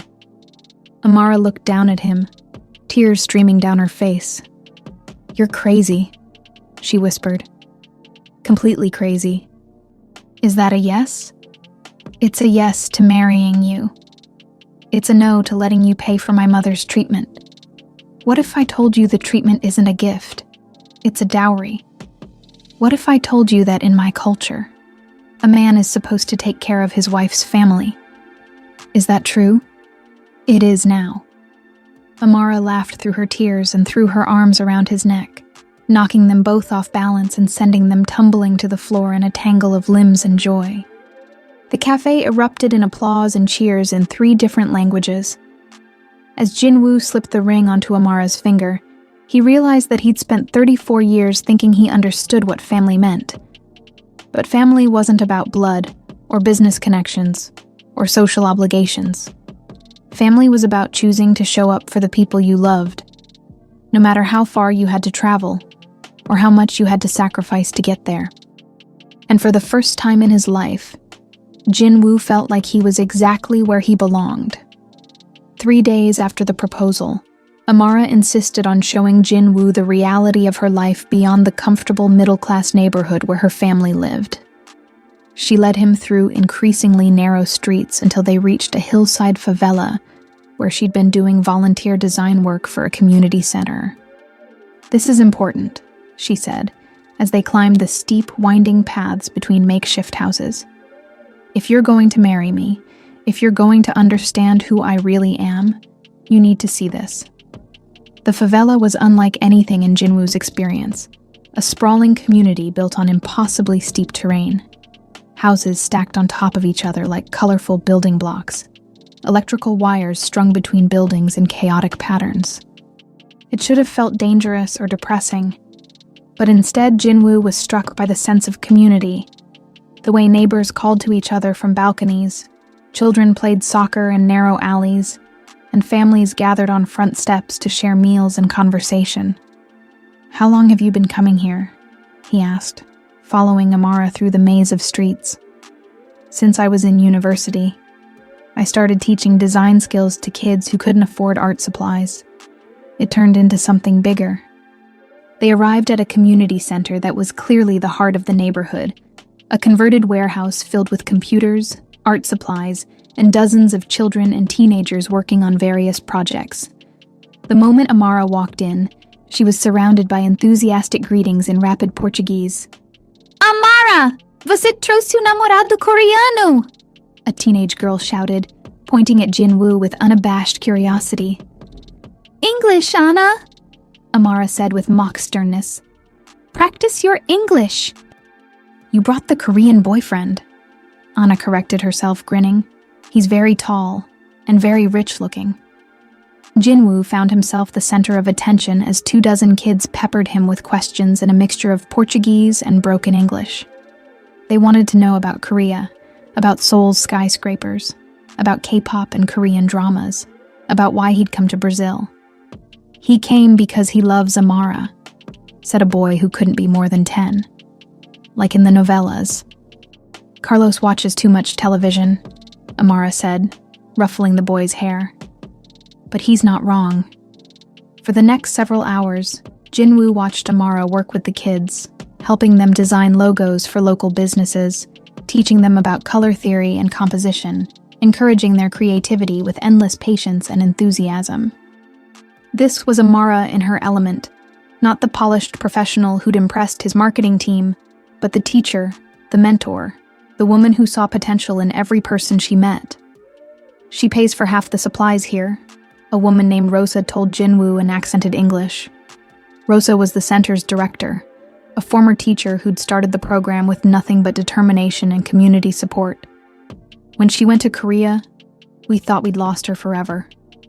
When she came back, she was different, sadder, but she never stopped helping." Different how? Before Korea, Amara talked about traveling the world, building an international career, making a name for herself. After Korea, she just worked. 3 jobs, long hours, no time for dreams. We worried about her. Jinwoo watched Amara helping Carlos design a poster, her face animated with the kind of joy he remembered from their early days in Seoul. What changed her mind about international work? "You did," Rosa said simply. "After you left Korea, she said her heart was in 2 places at once, and she couldn't figure out how to live like that." The conversation was interrupted by Anna, who approached with a portfolio clutched against her chest. "Amara said you're a businessman in Korea," she said to Jinwoo in careful English. "That's right. Could you look at my designs? I want to study graphic design like Amara, but my family says it's not practical." Anna's portfolio was remarkable. Bold, colorful designs that captured the energy of the favela with sophisticated technique. Her talent was obvious, but Jinwoo could also see the limitations imposed by lack of resources and formal training. "These are exceptional," he told her honestly. "Have you applied to universities?" "Universities are expensive. My mother works 2 jobs just to keep us in this house." Jinwoo looked around the community center, seeing dozens of talented kids whose potential was constrained by circumstances beyond their control. An idea began forming in his mind, something that would allow him to use his business skills and resources in a way that mattered. "Amara," he said, pulling her aside. "What if there was a way to help kids like Anna get proper training? What if we could create scholarships, or partner with universities, or even start our own programs?" "Jinwoo, that would cost—" "I don't care what it would cost. Look around you. Look at what these kids could accomplish with the right opportunities. Look at what you're already accomplishing here with almost no resources." Amara followed his gaze, seeing the community center through his eyes.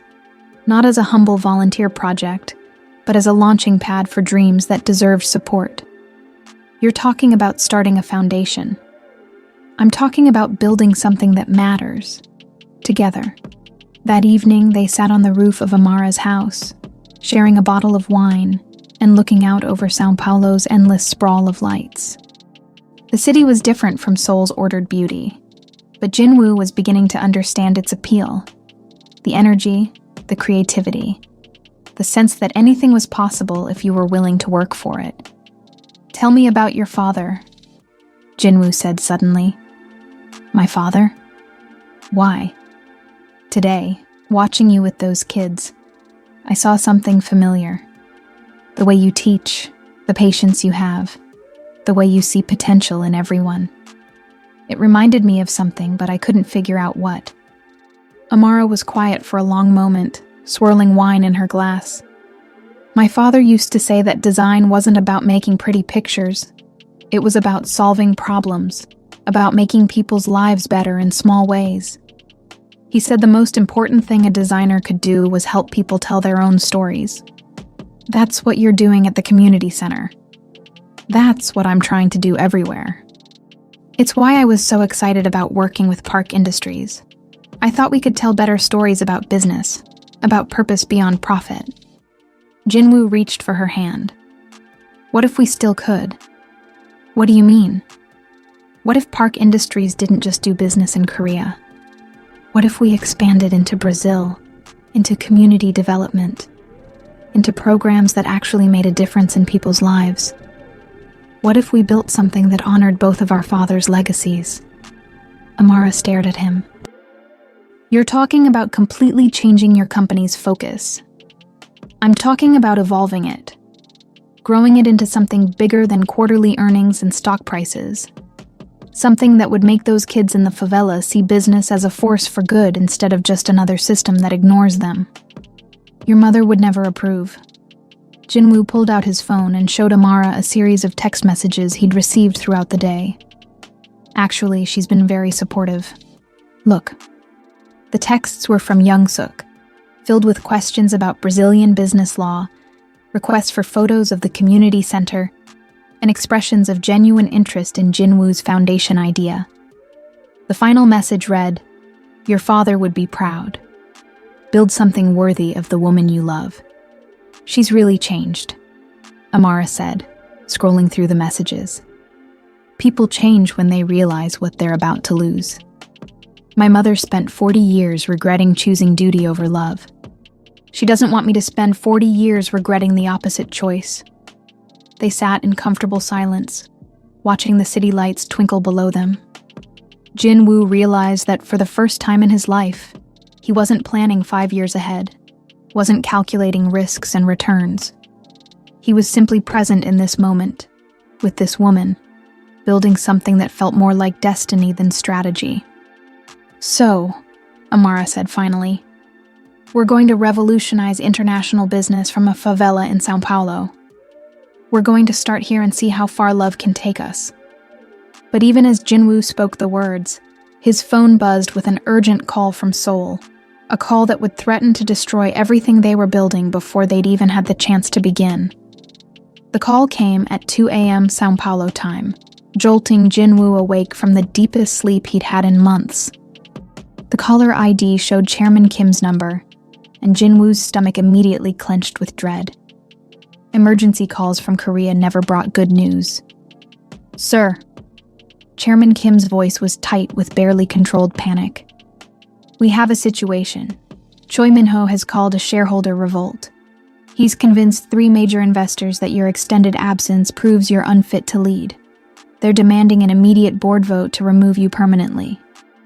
Jinwoo sat up in bed, his mind instantly shifting into crisis mode. What's his evidence? Photos from Brazil, you at the hospital, at the favela, the proposal in the cafe. He's spinning it as abandoning your responsibilities for a personal relationship. The narrative is that you've lost focus entirely. When is the vote? Tomorrow at 9 a.m. Seoul time. If you're not here to defend yourself, the board will have no choice but to consider you in breach of your fiduciary duties. Jinwoo looked at Amara sleeping peacefully beside him, her engagement ring catching the moonlight streaming through the window. Waking her meant explaining that their plans for the foundation, for building a life together, might be over before they'd truly begun. "I'll be on the next flight," he said quietly. "Sir, even if you leave immediately, you won't arrive until after the vote concludes.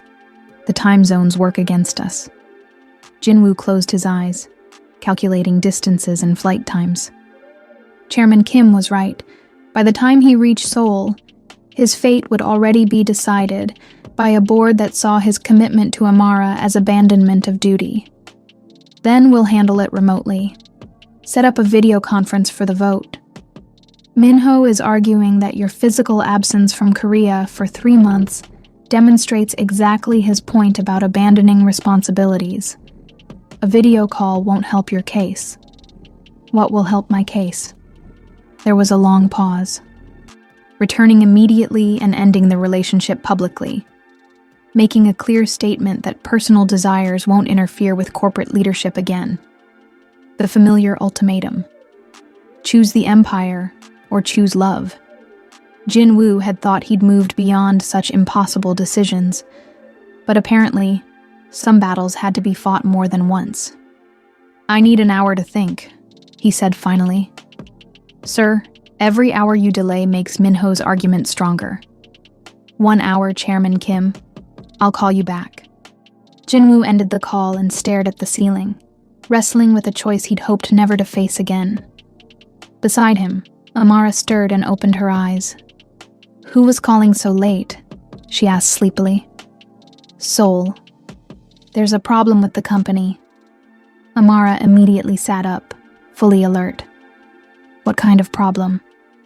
Jinwoo explained the situation, watching her expression shift from confusion to understanding to heartbreak. By the time he finished, tears were streaming down her cheeks. "You have to go," she said quietly. "Amara, you have to go. And you have to end this. Us. Publicly, like they want." "I won't do that." "Jinwoo, look at me." She turned to face him directly, her voice steady despite the tears. "That company employs thousands of people. It supports their families, their dreams, their futures. You can't let it be destroyed because of me. It won't be destroyed. Minho just wants control. And what if he gets it? What if he runs it into the ground trying to prove he's better than you? What if all those people lose their jobs because you chose love over responsibility? What if I choose responsibility over love and spend the rest of my life regretting it? Then you'll be like your mother was," Amara said softly. "And maybe that's not the worst thing. Maybe sometimes the people we love most are the ones we have to let go to protect them." They sat in silence as the weight of impossible choices settled around them. Outside, São Paulo was beginning to stir. Early morning vendors setting up stalls, buses starting their routes, the city coming alive with the energy that had captivated Jinwoo since his arrival. "There might be another way," Jinwoo said suddenly. "What way? What if I don't just defend myself to the board? What if I go on the offensive? What if I expose Minho's real motivations, his attempts to sabotage the company for personal gain? What evidence do you have?" "Enough. The leaked photos, the coordinated media campaign, the suspiciously well-timed shareholder revolt. Minho's been planning this for months." Amara looked hopeful for the first time since the phone call. "Could that work?" "Maybe. But it means fighting dirty. And I've never been good at that kind of corporate warfare." "Then it's time to learn." They spent the next 3 hours preparing for battle. Jinwoo called his most trusted allies on the board. Amara helped him craft a presentation that told their story honestly while exposing Minho's manipulations. And together they built a strategy that had nothing to do with choosing between love and duty. Instead, they chose to fight for both.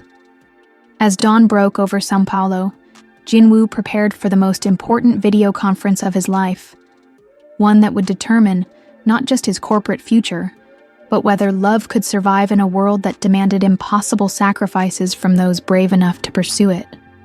"Whatever happens," Amara said, helping him adjust his tie via their laptop camera, "I want you to know that loving you has been the greatest adventure of my life." "Past tense?" Jinwoo asked with a slight smile. "Present continuous tense," she corrected, returning his smile. "Loving you is the greatest adventure of my life, and if we lose everything fighting for it, at least we'll lose it together." As Seoul connected to the video call that would decide their fate, Jinwoo realized that sometimes the biggest risk wasn't choosing between love and responsibility. Sometimes the biggest risk was daring to believe you could have both. The Park Industries boardroom had never felt more like a gladiatorial arena. Jinwoo's image filled the large screen at the head of the table, broadcasting from Amara's family's modest living room in São Paulo. The contrast was intentional and symbolic. The CEO who had supposedly abandoned his luxury lifestyle for love, defending himself from 10,000 miles away. Choi Min-ho sat at the opposite end of the table from the screen, his confident smile betraying his certainty of victory. He'd spent weeks building his case, and the evidence seemed damning. Jinwoo's extended absence, the public relationship with a foreign woman, the apparent prioritization of personal desires over corporate responsibilities. "Ladies and gentlemen," Chairman Kim began formally, "we're here to address concerns about CEO Park Jin-woo's recent conduct and its impact on company performance and reputation." "Before we begin," Jin-woo's voice came clearly through the speakers, "I'd like to present new information that I believe is relevant to these proceedings." Min-ho's smile faltered slightly. "This isn't a trial, Jin-woo. It's a business meeting about your fitness to lead." "Exactly. And part of fitness to lead is the ability to identify threats to the company, both external and internal." Jinwoo's presentation began with financial data, detailed analysis showing that despite the temporary stock decline following the media coverage of his relationship, Park Industries' long-term performance had actually improved during his sabbatical.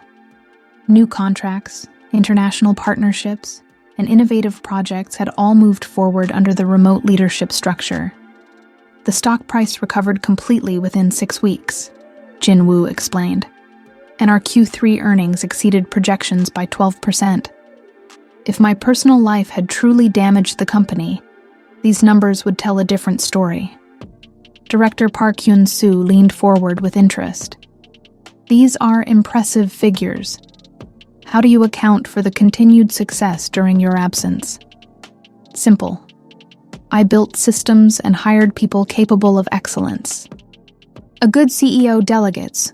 A great CEO makes himself replaceable in daily operations while remaining essential for strategic vision." But Jinwoo wasn't finished. The next slide showed phone records, financial transactions, and a timeline that painted a very different picture of recent events.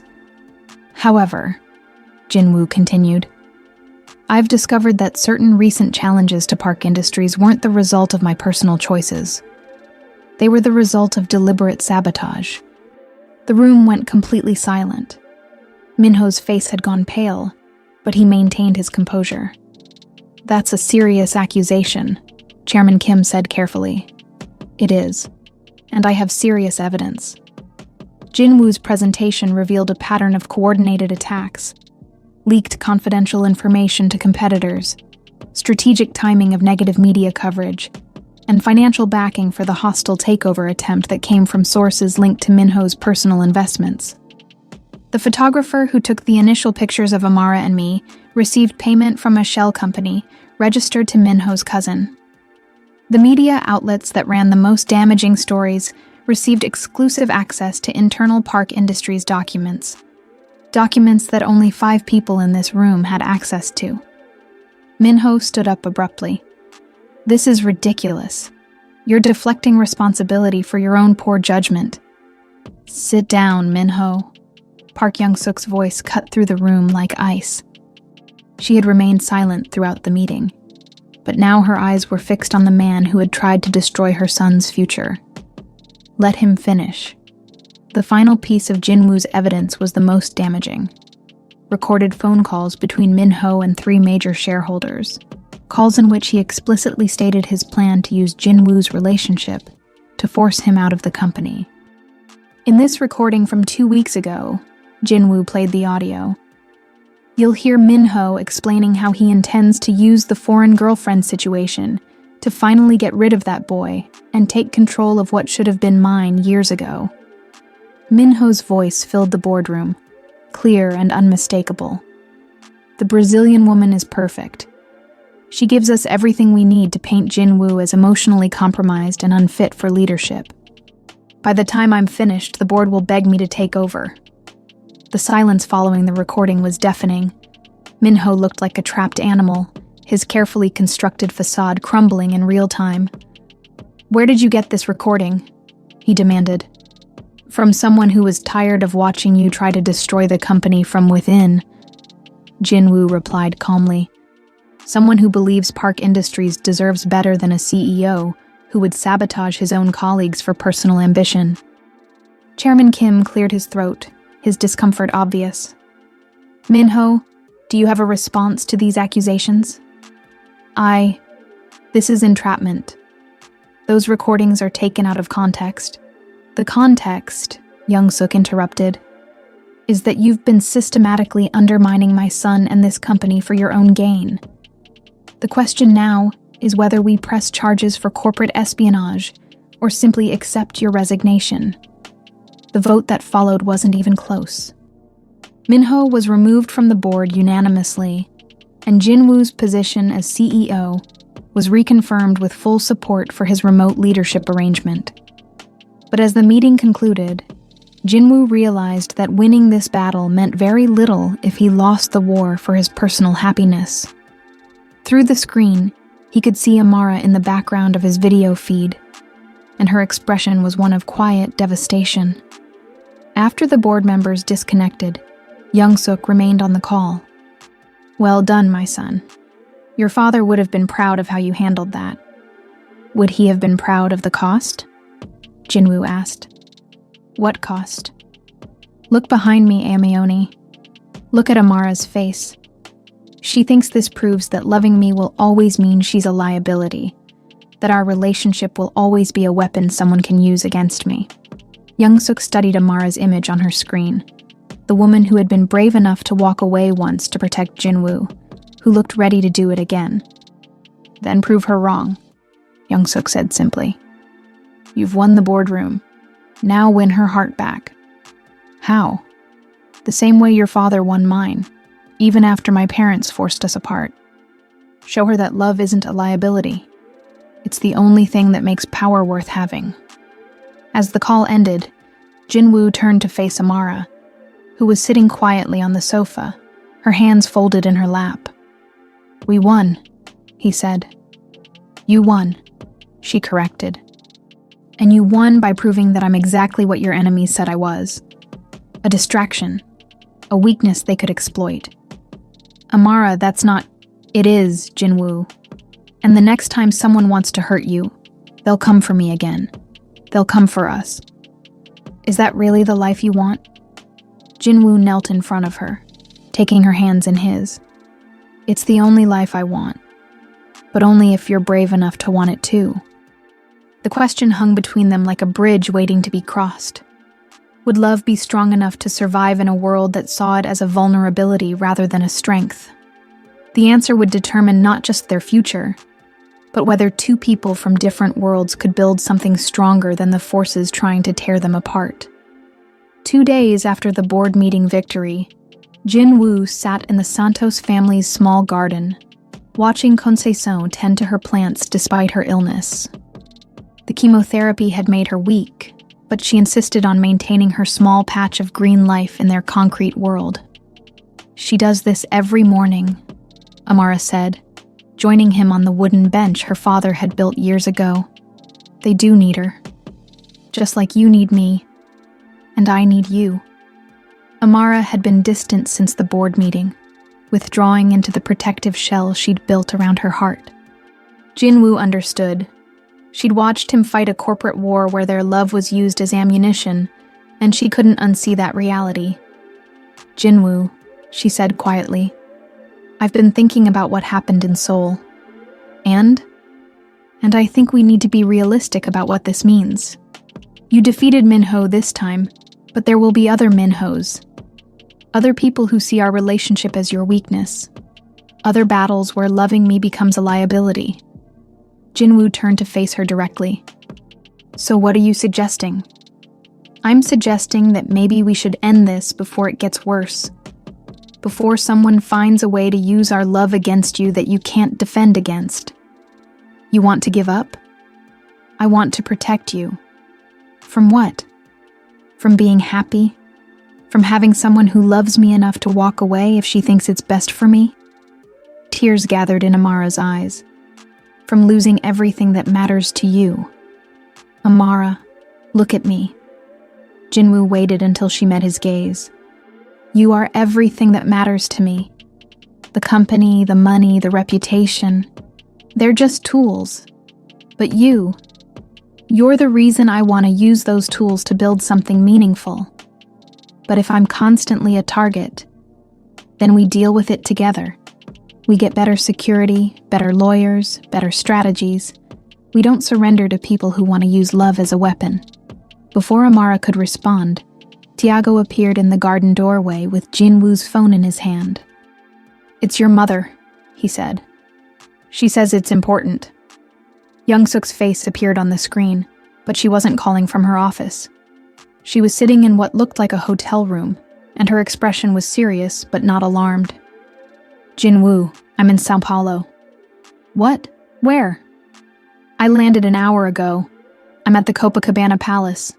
We need to talk, all three of us.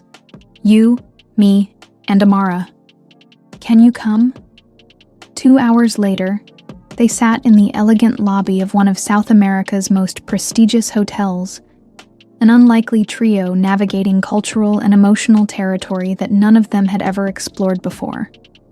"Miss Santos," Young-suk began in carefully pronounced English, "I owe you an apology." Amara looked startled. "Mrs. Park, you don't—" "I do. When I offered you money to leave my son, I was acting out of fear. Fear that he would make the same mistakes I made, that he would choose passion over pragmatism and regret it later.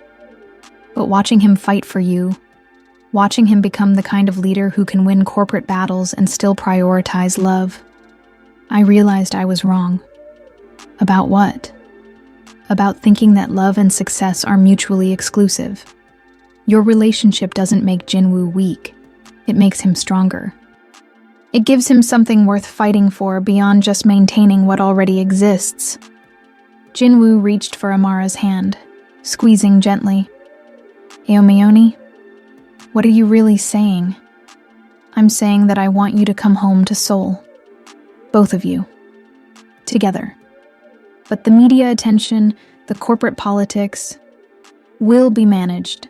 I've spent the last 2 days meeting with our public relations team, our legal department, and our board of directors. We're prepared to announce Park Industries' expansion into Brazil, with Amara as our Director of International Community Development." Amara stared at her. "What?" "The foundation you and Jinwoo discussed. We're making it real. A $50 million commitment over 5 years to education and development programs throughout Latin America, starting with the favela where you volunteer." "You're offering me a job?" "I'm offering you a partnership. Park Industries needs someone who understands how to build bridges between cultures, how to make corporate resources serve community needs.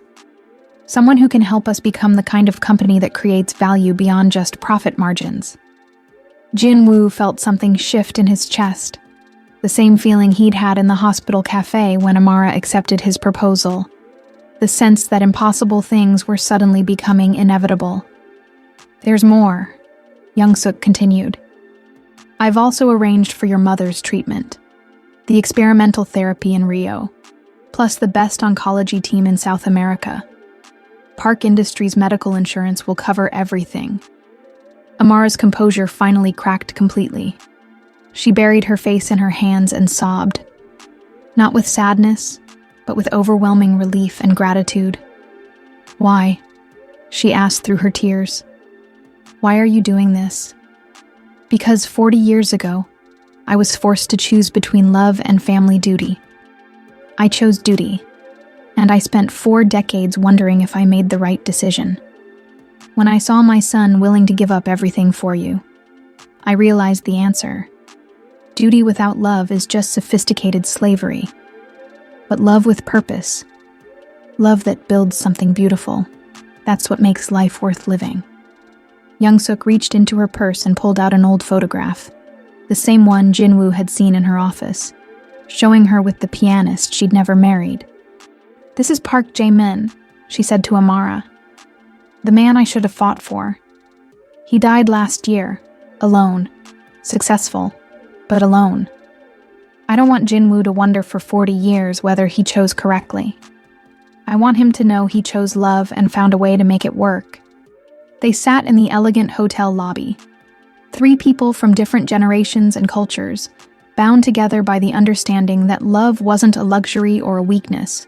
It was the foundation upon which everything else worth building had to rest. "So," Jin-woo said finally, "are you ready to come home with me? To Seoul? To a life where we build something extraordinary together?" Amara wiped her tears and smiled, the radiant, unguarded smile that had first captured his attention in a Hongdae cafe. "I'm ready," she said. "But first we have a wedding to plan. And this time I want your mother to help." Young-suk's smile was the brightest Jin-woo had ever seen from her. "I thought you'd never ask." As they left the hotel together, Jin-woo realized that sometimes the greatest victory wasn't winning the battle.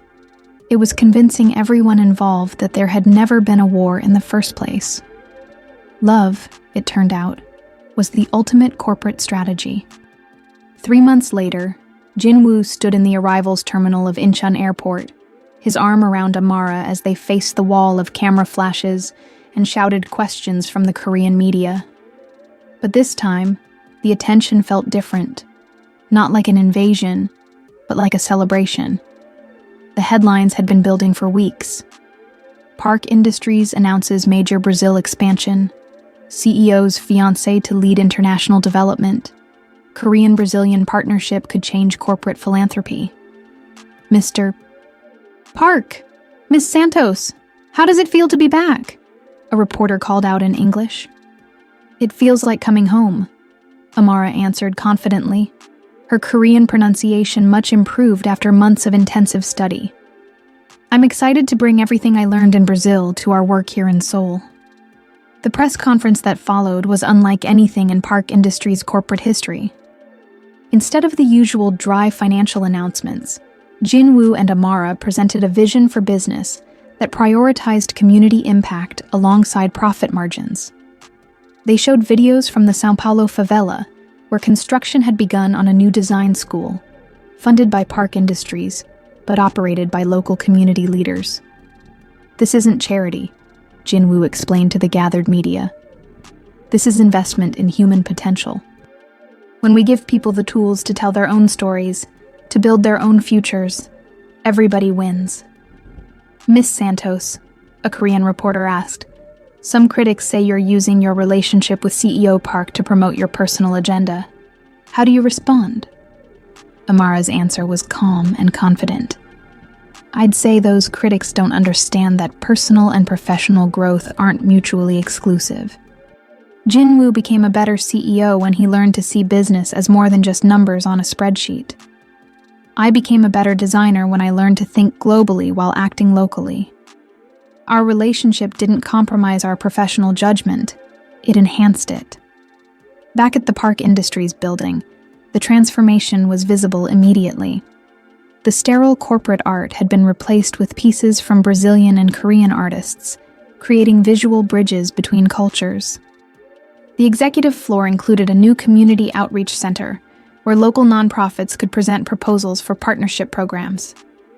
"It's like a completely different company," Lee Jae-sung observed, as he briefed Jin-woo on the changes that had occurred during his final month in Brazil. "Employee satisfaction is at an all-time high. Our international partnerships have doubled, and the stock price has reached record levels. What about the board?" "Completely supportive." especially after the Brazil expansion announcement generated more positive media coverage than Park Industries has received in the past decade combined. That evening, Jin-woo and Amara stood on the rooftop of his penthouse, now their penthouse, looking out over Seoul's glittering skyline. The apartment had been transformed during their absence, filled with personal touches that made it feel like a home rather than a museum. Photographs from Brazil, plants that Conceição had insisted they bring to Korea, artwork from the favela community center. "Do you miss it?" Jin-woo asked. "São Paulo?" "Every day. But I don't miss feeling like I had to choose between my dreams and my family. Here, I can do work that matters while being with the person I love. That's not something I ever thought was possible." "What about the cultural adjustment? Seoul is so different from Brazil." Amara laughed, the sound carrying across the city lights. "Jin-woo, 6 months ago you were a workaholic CEO who had never eaten street food or taken public transportation. If you can learn to be human, I can learn to be Korean. You don't have to become Korean. You just have to become you here." "And who is that exactly?" "The woman who taught me that bridges aren't just about architecture. They're about connection. The woman who showed me that the most important business metric isn't profit margin. It's lives changed." Their wedding was planned for the following spring, a ceremony that would blend Korean and Brazilian traditions in ways that honored both cultures, without compromising either. Young-suk had thrown herself into the planning with enthusiasm that surprised everyone, especially herself. "I never had the wedding I wanted," she'd confided to Amara during one of their planning sessions. "But I can make sure you have the wedding you deserve." As they prepared for bed in their transformed apartment, Jin-woo reflected on how much had changed since that first collision in the Hongdae Cafe. He'd learned to see success as more than corporate achievement, learned to value connection over control, learned that the biggest risk in life wasn't losing everything. It was never being brave enough to fight for what mattered. "Jin-woo?" Amara's voice was soft in the darkness. "Yes? Are you happy?" The question was simple, but the answer represented a fundamental shift in how Jin-woo understood his own life. "I'm not just happy," he said. "I'm complete.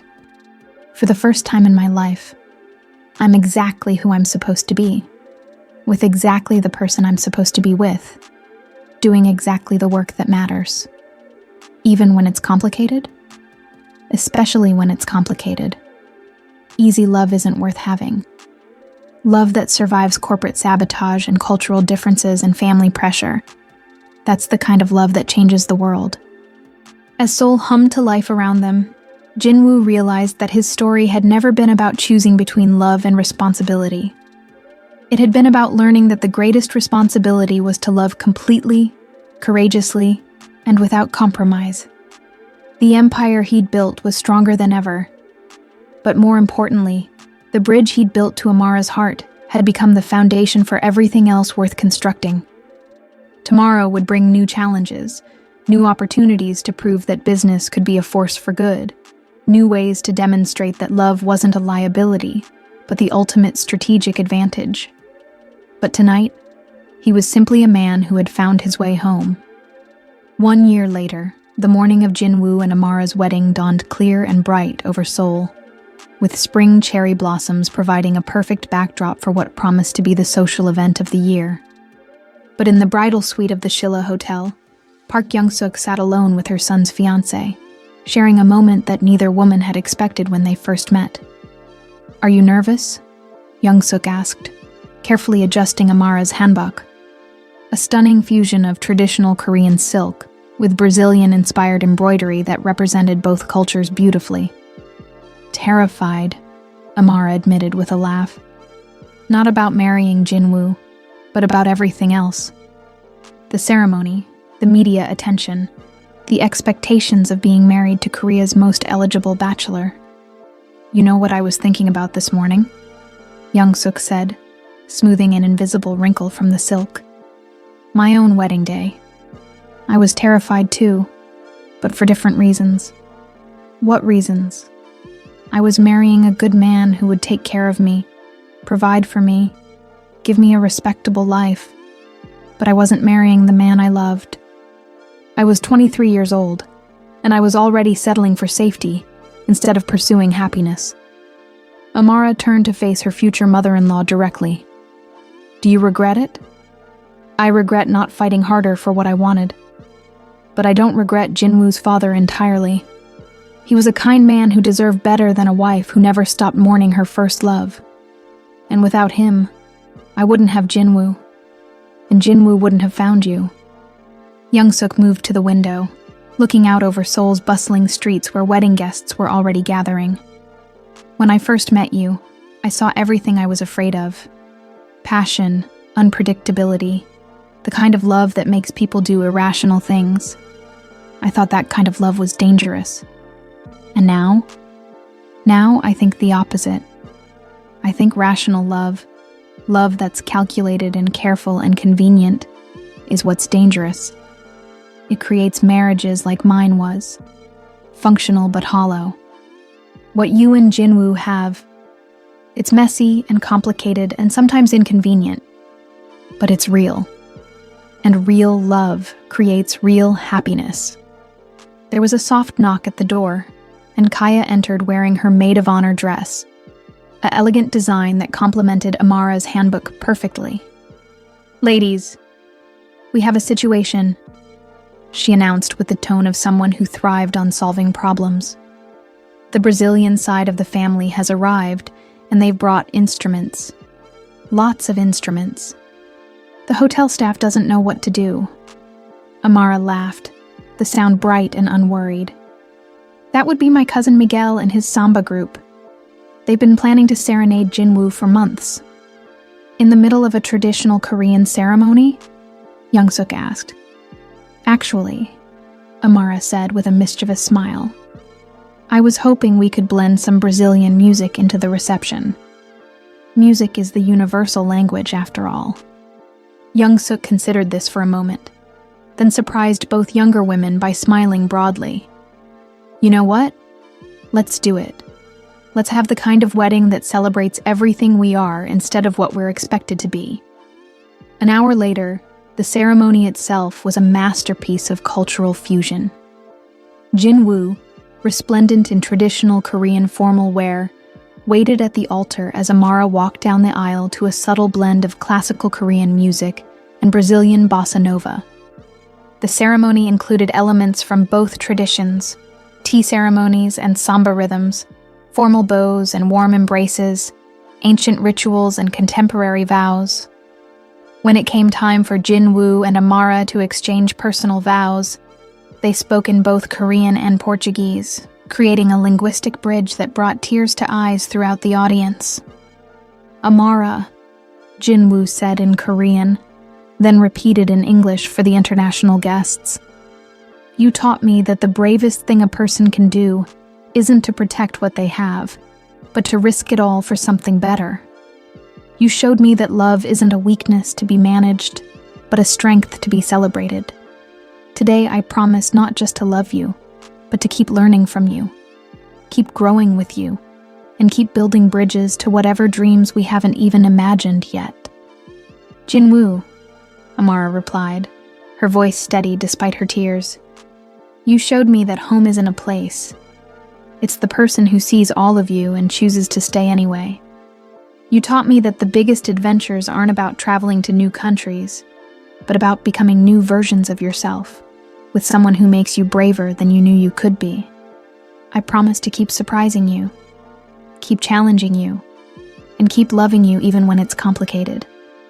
The reception that followed was unlike anything Seoul had ever seen. Traditional Korean performances shared the stage with Brazilian musicians. Kimchi sat beside feijoada on the buffet tables, and guests moved seamlessly between formal Korean toasts and exuberant Brazilian dancing. Young-suk found herself in the middle of it all, learning samba steps from Amara's aunt while teaching Korean card games to Brazilian cousins. At one point, she caught sight of herself in a mirror, laughing, dancing, fully present in a moment of pure joy, and barely recognized the woman looking back at her. Having fun? Jinwoo asked, appearing beside his mother with 2 glasses of champagne. I'm having the time of my life, she admitted. Is this what happiness feels like? This is what happens when you stop being afraid of it. They watched Amara teaching a group of Korean businessmen how to dance foro, her laughter infectious as she guided their clumsy but enthusiastic attempts at Brazilian rhythm. She's remarkable, Young-suk said. I understand now why you were willing to risk everything for her. The funny thing is, I didn't risk everything. I gained everything. The company is more successful than ever. Our family is closer than it's been in years, and I wake up every morning excited about what we're building together. What are you building? A life that matters. A business that serves people instead of just using them. A love that makes both of us better than we could have been alone. As the evening wound down, Young-suk stood with the newlyweds on the hotel's garden terrace, looking out over the city lights of Seoul. The wedding had been a perfect metaphor for what Jinwoo and Amara had accomplished, taking 2 different worlds and creating something beautiful from their combination. I have a confession to make, Young-suk said to both of them. When I first offered you money to leave Amara, it wasn't just about protecting Jinwoo from making a mistake. It was about protecting myself from having to admit that I had made one. What mistake?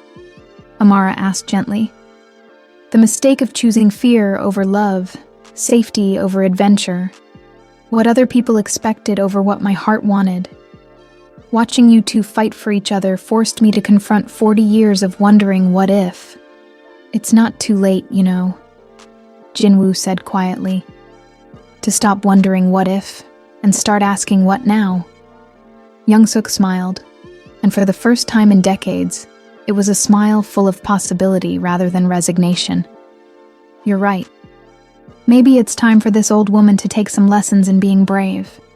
As fireworks lit up the Seoul sky, a surprise finale arranged by Tiago and executed with typically Brazilian flair.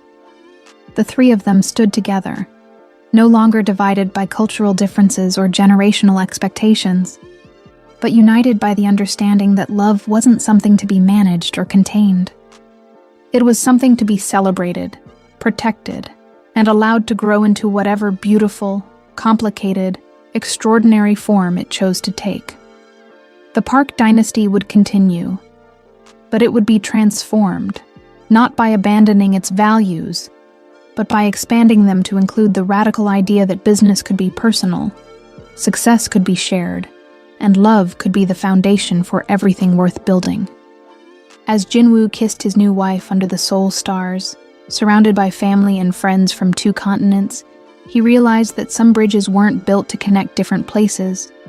They were built to connect different possibilities for what life could be. 6 months after the wedding, Park Industries was preparing to announce its most ambitious project yet, a global network of community development centers that would replicate the success of the São Paulo program in 12 cities across 3 continents. The press conference was scheduled for 2 p.m. Seoul time, with simultaneous broadcasts to major media markets worldwide.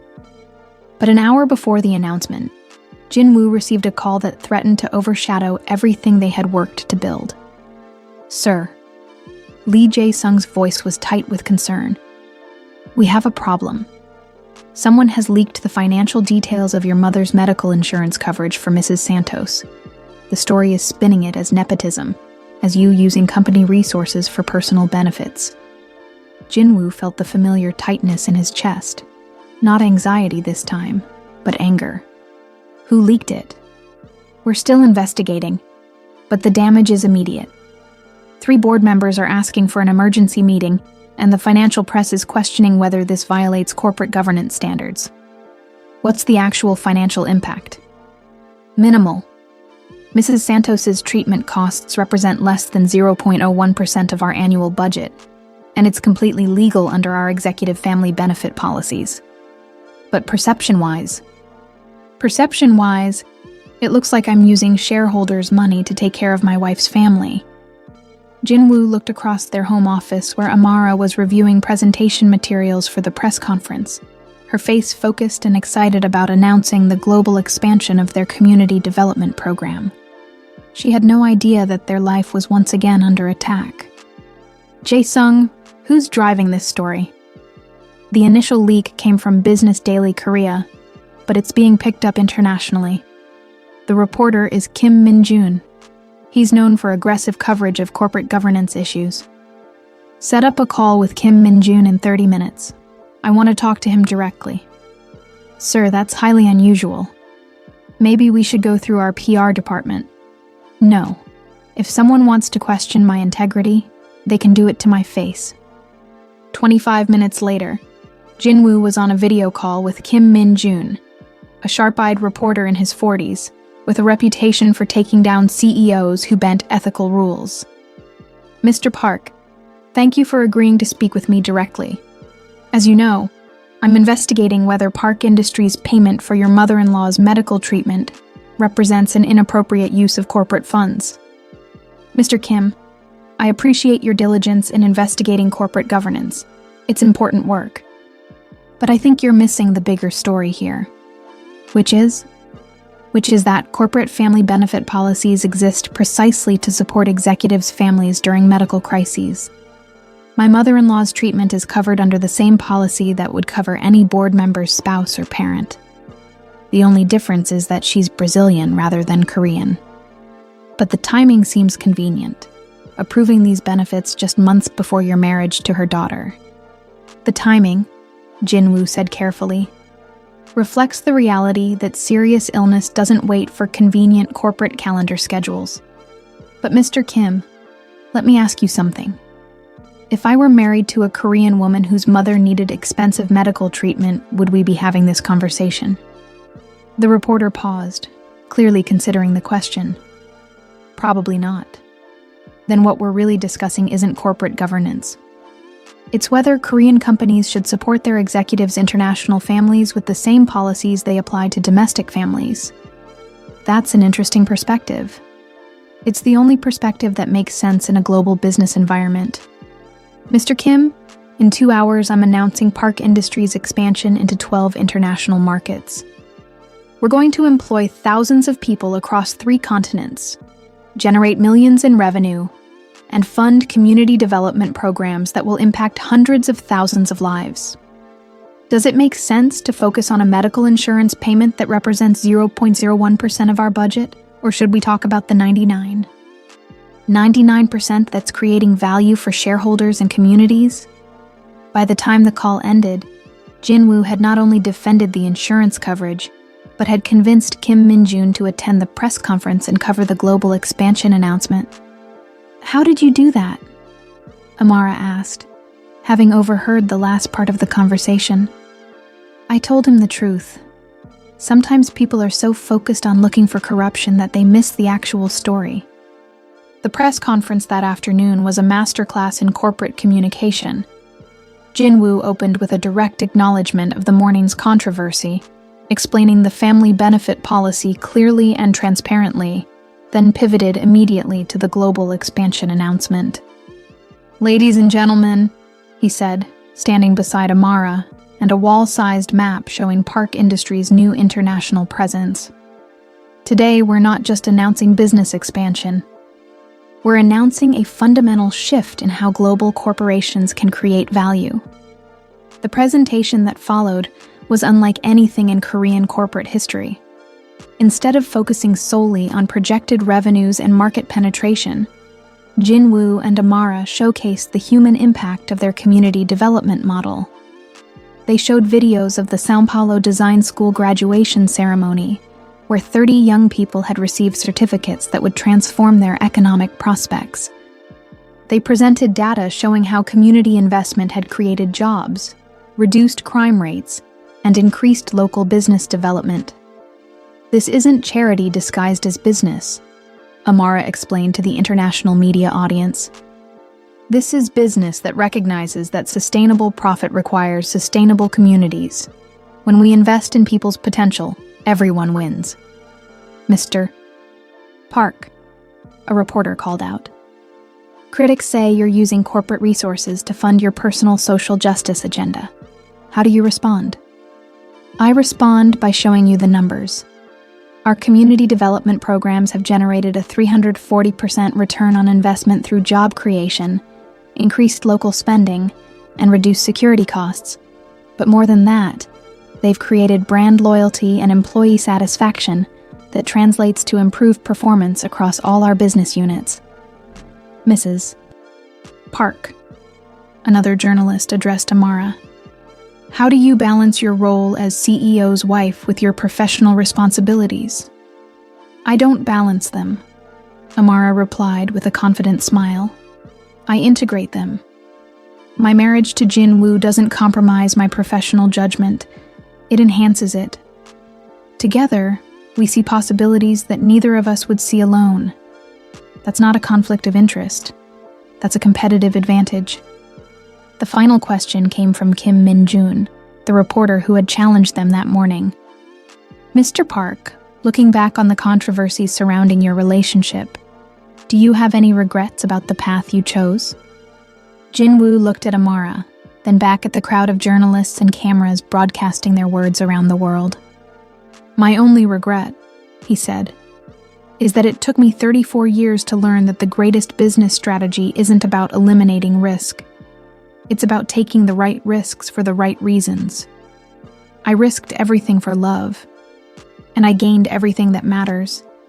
A partner who makes me better, work that creates lasting value, and the knowledge that success isn't worth having unless you can share it with someone who sees you as more than your achievements.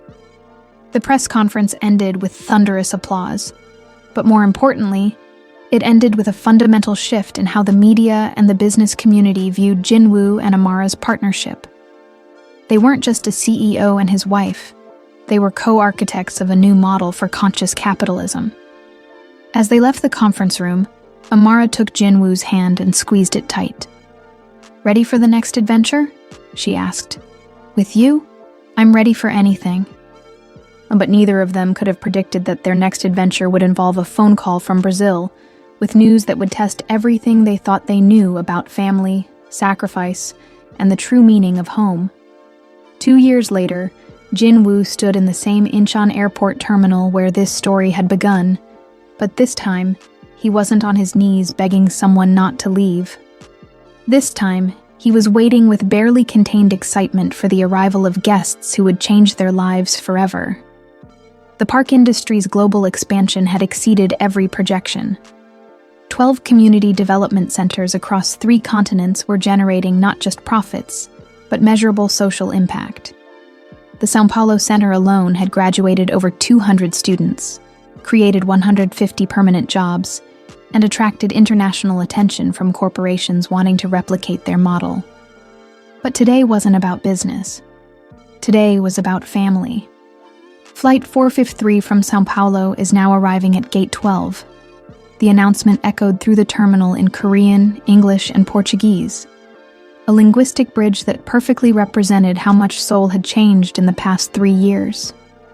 Amara squeezed Jin Woo's hand as they watched passengers begin to emerge from customs. Are you nervous? Terrified, he admitted. What if they don't like Korea? What if the language barrier is too difficult? What if you stop worrying and remember that love translates into any language? The first person they saw was Conceição Santos, walking slowly but under her own power, her cancer in complete remission thanks to the experimental treatment that had worked better than anyone dared hope. Behind her came Tiago, grinning widely as he pushed a cart loaded with luggage and what appeared to be several musical instruments. But it was the third figure who made Jin Woo's breath catch in his throat. A tiny girl with Amara's eyes and smile, holding Conceição's hand and looking around the airport with wonder and curiosity. Tia Amara, the child called out in Portuguese, breaking free from her grandmother's grip and running toward them. Amara knelt down and caught her 3-year-old niece, Isabella, in a fierce hug. Minha princesa, how was the flight? Long, Isabella replied in Portuguese, then switched to carefully practiced Korean. Annyeonghaseyo, Jin Woo Samchon. Jin Woo felt tears spring to his eyes as the little girl who had been born just months after his wedding to Amara addressed him as uncle in perfect Korean pronunciation. Tiago had been teaching her, preparing for this moment when Amara's Brazilian family would finally come to live permanently in Seoul. The reunion in the airport was everything Jinwoo had hoped for, and more. Conceição embraced him like the son she'd never had. Tiago presented him with a small Brazilian flag for his office, and Isabella insisted on being carried on his shoulders as they walked through the terminal. "Welcome to Korea," Jinwoo said in Portuguese, his pronunciation much improved after 2 years of practice. "Welcome to the family," Conceição replied in Korean, making everyone laugh at the linguistic role reversal. The drive through Seoul was a revelation. Isabella pressed her face to the car window, chattering excitedly in a mixture of Portuguese and Korean as she pointed out skyscrapers, neon signs, and the Han River. Conceição asked thoughtful questions about Korean culture, clearly eager to understand her daughter's adopted home. Tiago took photos of everything, already planning Instagram posts that would document their Korean adventure. Their new apartment in Gangnam was perfect, a spacious 3-bedroom unit in the same building as Jinwoo and Amara's penthouse, with views of the city and enough room for a Brazilian grandmother, a university-age son, and a curious toddler to build their new life. "It's beautiful," Conceição said, exploring the rooms that had been decorated with a blend of Korean and Brazilian elements. "But are you sure about this? Us living so close to your married life?" "My," Amara said, using the Portuguese word for mother that had become natural over their years together. "Family isn't an interruption to married life. Family is what makes married life meaningful." That evening, they gathered on the rooftop terrace of Jinwoo and Amara's penthouse for dinner, a feast that perfectly represented their multicultural family. Korean barbecue sat alongside Brazilian feijoada, kimchi shared table space with pão de açúcar, and Isabella delighted everyone by confidently using chopsticks to eat both Korean and Brazilian food. "I have an announcement," Tiago said as they lingered over dessert and wine. "I've been accepted to Seoul National University's engineering program, with a full scholarship." The table erupted in cheers and congratulations. Tiago's acceptance to Korea's most prestigious university represented not just personal achievement, but the success of the educational programs that Park Industries had been funding. "I'm proud of you," Jinwoo told his brother-in-law. "But I'm not surprised. You've worked incredibly hard for this." "I had good teachers," Tiago replied, looking at Amara with gratitude. "And good examples of what's possible when you're brave enough to chase your dreams across continents." As the evening wound down, Jinwoo found himself on the terrace with Conceição, both of them watching the Seoul skyline sparkle in the distance. "Thank you," she said quietly in Portuguese, "for giving my daughter a life I never could have imagined for her. Thank you for raising a daughter who taught me what life could be," Jinwoo replied in the same language. "Conceição, I want you to know that bringing you here isn't charity or obligation. You're not guests in our life. You're the foundation of our family." Even when Isabella wakes up at 5 a.m. singing Brazilian songs at the top of her lungs, Jinwoo laughed. "Especially then. This penthouse has been too quiet for too long." Later that night, as they prepared for bed, Amara found Jinwoo standing at their bedroom window, looking out over the city where their impossible love story had begun. "What are you thinking about?" she asked, wrapping her arms around him from behind. "I'm thinking about that day in the cafe when you asked me if I'd ever felt butterflies in my stomach. I told you I never had. And now? Now I feel them every day. When I watch you teach Isabella to paint. When I see your mother laughing at Korean dramas she doesn't understand. When Tiago calls me Hyung instead of Jinwoo Samchon. Every ordinary moment feels extraordinary because we built this life together." Amara turned him around to face her. "Jinwoo, do you remember what you asked me on our first date? You asked me what I wanted from life. Adventure, challenge, the chance to fall in love with something new. I got all of that. But I got something I didn't even know I wanted. I got home. Not a place, but a person. Not just a person, but a whole family that spans 2 continents and 3 languages and creates beauty everywhere we go. They kissed softly, a kiss that tasted like wine and promises and the comfortable intimacy of 2 people who had fought for their love and won. "So what's next?" Jinwoo asked. "What's our next impossible dream?" "Well," Amara said with a mischievous smile, "Isabella has been asking when she's going to get a Korean cousin to play with." "A cousin? Or a little brother? Or sister?" She's not picky about the details, but she's very clear about wanting more kids in the family. Jinwoo felt his heart skip a beat. "Are you saying what I think you're saying?" "I'm saying that love isn't just about 2 people finding each other. It's about creating something bigger than either of you could be alone. We've created a business that changes lives, a family that bridges cultures, and a home that proves love is stronger than every force that tries to tear it apart. And now we keep building. We add to this beautiful, complicated, extraordinary family we've created. We raise children who speak 3 languages and understand that the world is bigger than any one culture or country. We build a legacy that's about more than corporate profits. It's about proving that love, when it's real and brave and committed, can transform everything it touches." As they fell asleep that night, surrounded by the sounds of their extended family settling into their Korean home, Isabella's sleepy singing from down the hall, Conceição's quiet prayers in Portuguese, Tiago's late-night phone call with friends from Brazil, Jinwoo realized that his story had never been about choosing between love and responsibility. It had been about discovering that the deepest responsibility was to love completely, to build bridges instead of walls, and to create something beautiful enough to justify all the risks they'd taken to get there. 3 years ago, he'd been a man who measured success in stock prices and quarterly projections. Now he was a man who measured it in languages learned, lives changed, and the laughter of a little girl who called him uncle in Korean, and taught him that the most important business metric was how many people you could love without compromising who you were. The empire Park Jinwoo had inherited was stronger than ever.